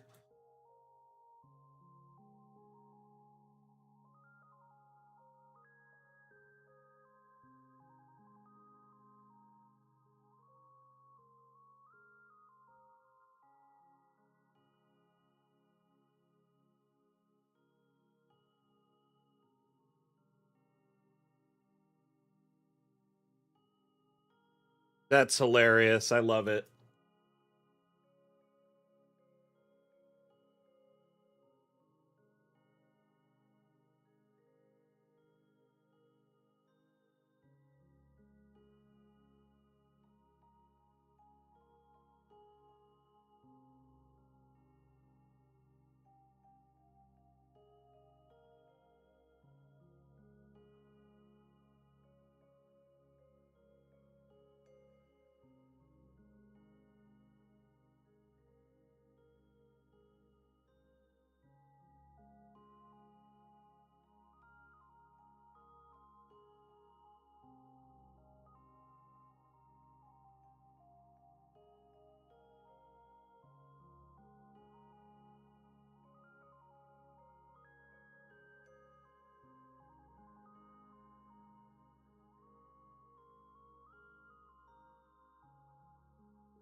Make a Krang.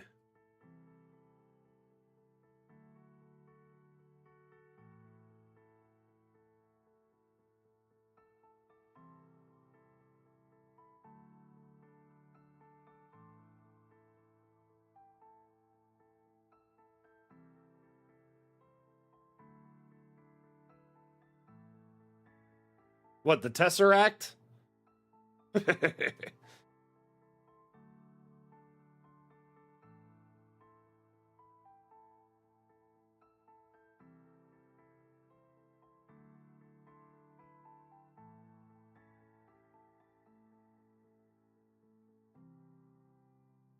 Yeah, I remember people talking about it in stream saying it was yours.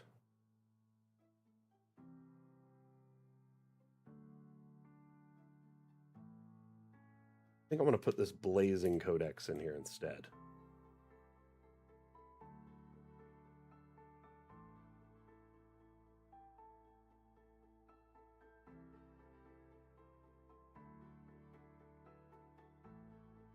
Yeah, I don't think any player could resist that.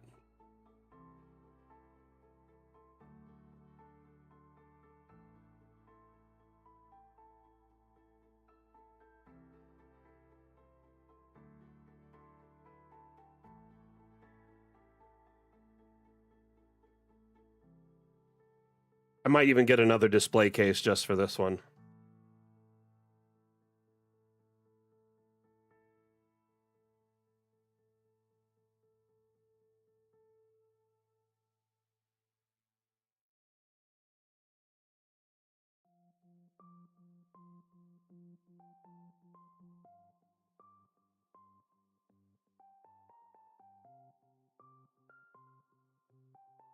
Hello? Do you not recognize the top of the shelf?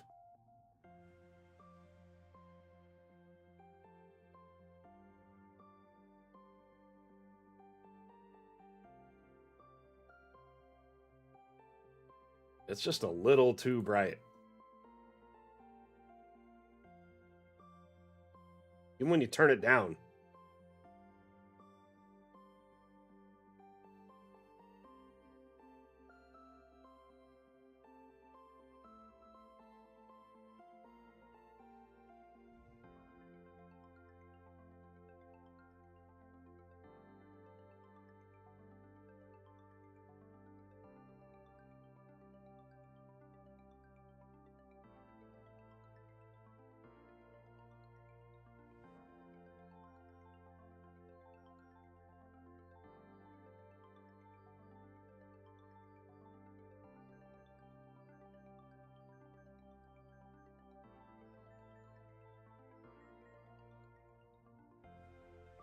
I like how we put some fancier looking books in there, though.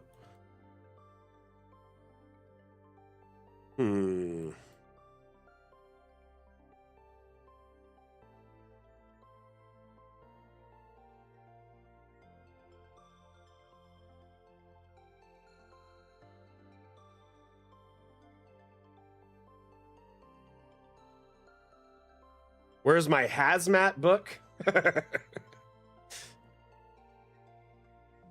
All right, everyone. Looks like it's time to wrap up the stream, but I gotta say, we got a lot done today. We kind of reorganized the magic section from the front to the back, started up the souvenir section, and the general store is filling up really nice. We added weapons and armor and adventuring gear, household goods. We're going to just start filling this up next week with all sorts of random stuff. Okay? Going to be pondering what to put in it throughout the week.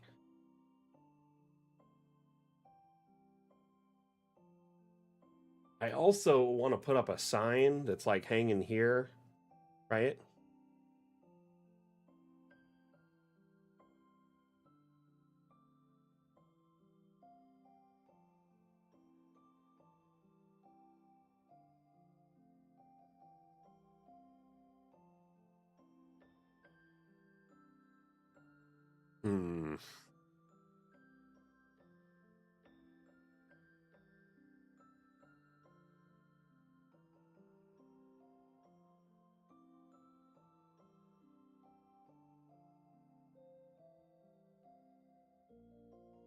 Kind of decide. I want it kind of hanging here.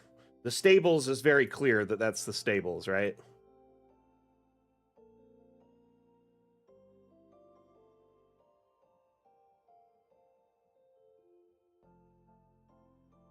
Yeah, I was really focused on the build this week, huh?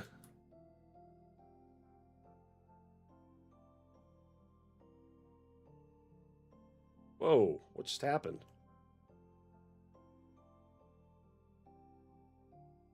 Like a big billboard is what I'm going for, though.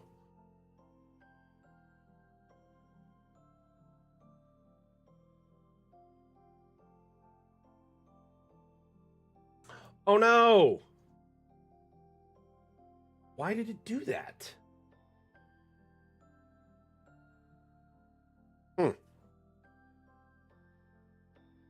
All of them are filled. Odd.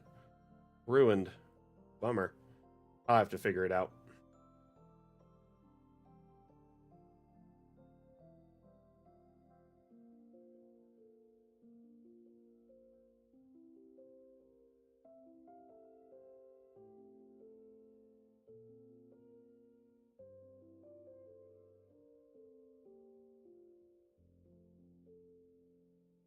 But yeah, thank you everyone that tuned in today, whether it's your first time joining the stream or your 100th, whether you were actively chatting or sitting in the back lurking. Appreciate each and every one of you. Thank you, mods, for tuning in and helping support the stream with links and information and answering questions. And thank you, of course, to everyone who just tunes in week after week and supports the Dungeon Alchemist map making show and Mapmaker Monday. Remember, everyone, every Monday we host a stream like today. Same damn time, same damn channel. You can tune in, watch me build a map live, ask questions in AMA format, and learn tips and tricks from someone who has over 3,000 hours of map making in Dungeon Alchemist. Pair that with the fact that you're here with a massive community of fans of Dungeon Alchemist who are also huge resources that you can tap into and learn from, because we're kind of like a hive mind here. We help each other out and grow from each other's experiences and mistakes. Thank you again, everyone, for tuning in.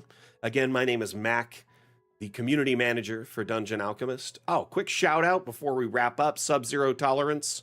Thank you so much for the follow. And a quick reminder to everyone watching, if you tuned in today and you haven't dropped a follow on the stream, make sure you do so you can find us when we go live in the future or get a notification when we go live. It's a great way to be made aware of the streams when they happen. Additionally, we have a two events in our Discord. If you're not a member of our Discord, the events track the streams, let you know the upcoming times and what's happening in them.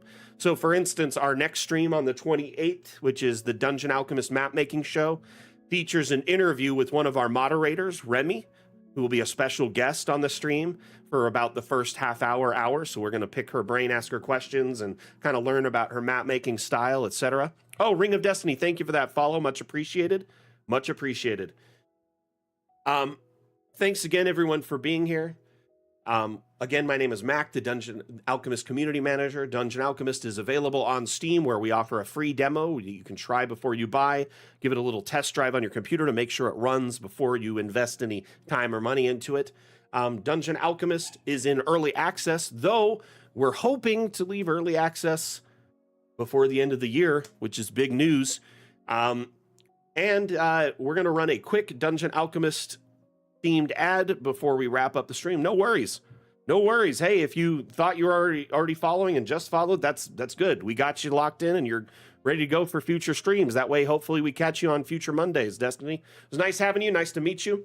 Yeah, did everyone kind of take a look at our roadmap that was shared the other day? Our updated roadmap?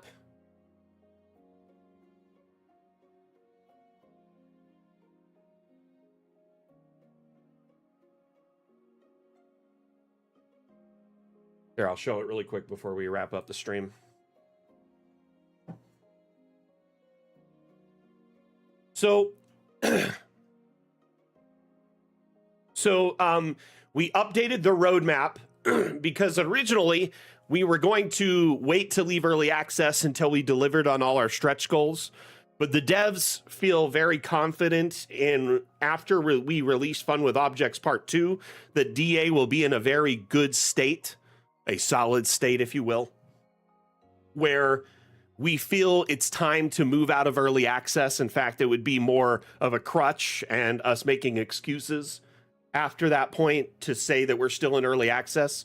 So we're going to move from early access to full release after the Fun with Objects update sometime, hopefully this summer. And then we'll continue releasing the stretch goal updates for free as planned, even after we go full release. So anyone who owns a copy, whether it's through Kickstarter or you purchased it on Steam, you won a copy, you were gifted a copy, or you purchased it after full release, you'll still get access to all the previous updates and future stretch goal updates until we deliver on all our Kickstarter promises. So High Seas, Water Worlds, Instant Dungeons, etc.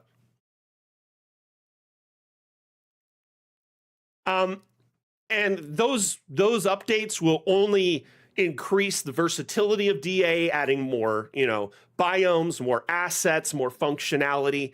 But the core functionality of DA is at a solid point that we feel like, it's no longer early access. So we'll continue offering patches, hot fixes, updates to, fine tune and improve Dungeon Alchemist performance and exports. And we still plan to release all our stretch goals for free. Beyond that, though, there is discussion after we leave early access and go to full release of optional expansions, things like cyberpunk, sci-fi, post-apocalyptic, modern, and that would essentially be an optional paid expansion that you purchase, and then it adds hundreds of thousands of assets, dozens of room types, new biomes, and it all plugs into the Dungeon Alchemist architecture. And additionally, the devs are kind of toying around with this right now, discussing how it would work. So there really isn't anything concrete, even a date or like what features or anything, but play mode is something to be considered. So they're trying to discern how we would release a play mode. Likely would be a standalone product that essentially would be a Dungeon Alchemist VTT that would integrate very seamlessly with the Dungeon Alchemist product and allow you to get the most out of our maps. What that is remains to be seen. But I've heard everything from like second screen options so the DM can make live map adjustments while players are playing on a second screen that has the map itself. I've heard dice. I've heard of, all sorts of stuff. Fog of War. These are all speculative though. So future remains to be seen, but I'm very excited where it's going. Belladonna, if you haven't been around much lately, you probably didn't see this either. The new light parchment biome, and there's a new room type, hand-drawn, and a bunch of new assets that fit that aesthetic. So they're essentially just a fun little hand-drawn option for like blueprints or, like if you like a traditional hand-drawn map or even like coloring book. It's funny, you could print this out for your players and have them color it in. It'd be hilarious for a session. Anyway, there's that. We're also working on this here, some goblin tents. These look really cool.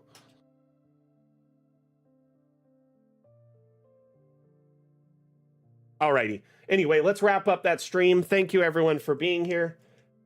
I'm going to run a quick Dungeon Alchemist themed ad, which it's actually quite hilarious. And then we'll wrap up the stream. I hope you check out the ad, and we'll see you later. Mac out. Bye. Pause this music. You stand before the long, dark road to the fabled realm of Goyak-Ta, and before What do we see? I don't know, a goblin. I kill him. But before she does, I, Gilliam of Firth, demand to know the goblin's name. Hi, my name is Woblin. Where do you live there, Woblin? I don't think that's relevant. Well, but I, Gilliam of Firth, demand to seek the goblin's abode. Clever. Find family. Kill entire bloodline. I like it. Seriously, we're doing this? Okay, well, won't be needing that anymore, will I? Ever get caught by your players with your pants down?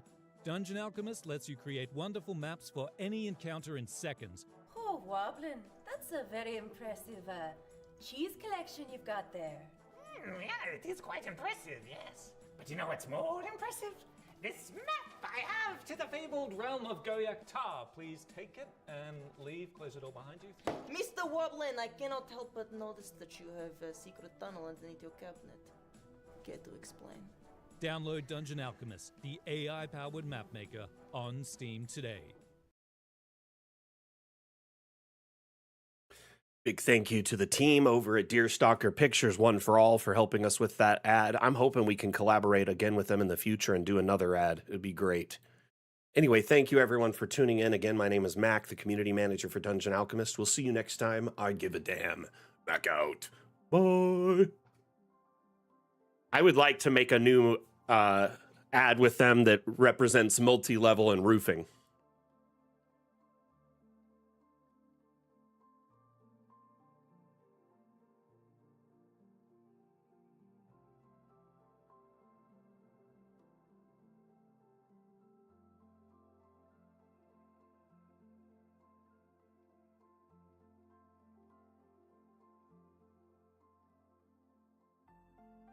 See you later, everyone. Back out.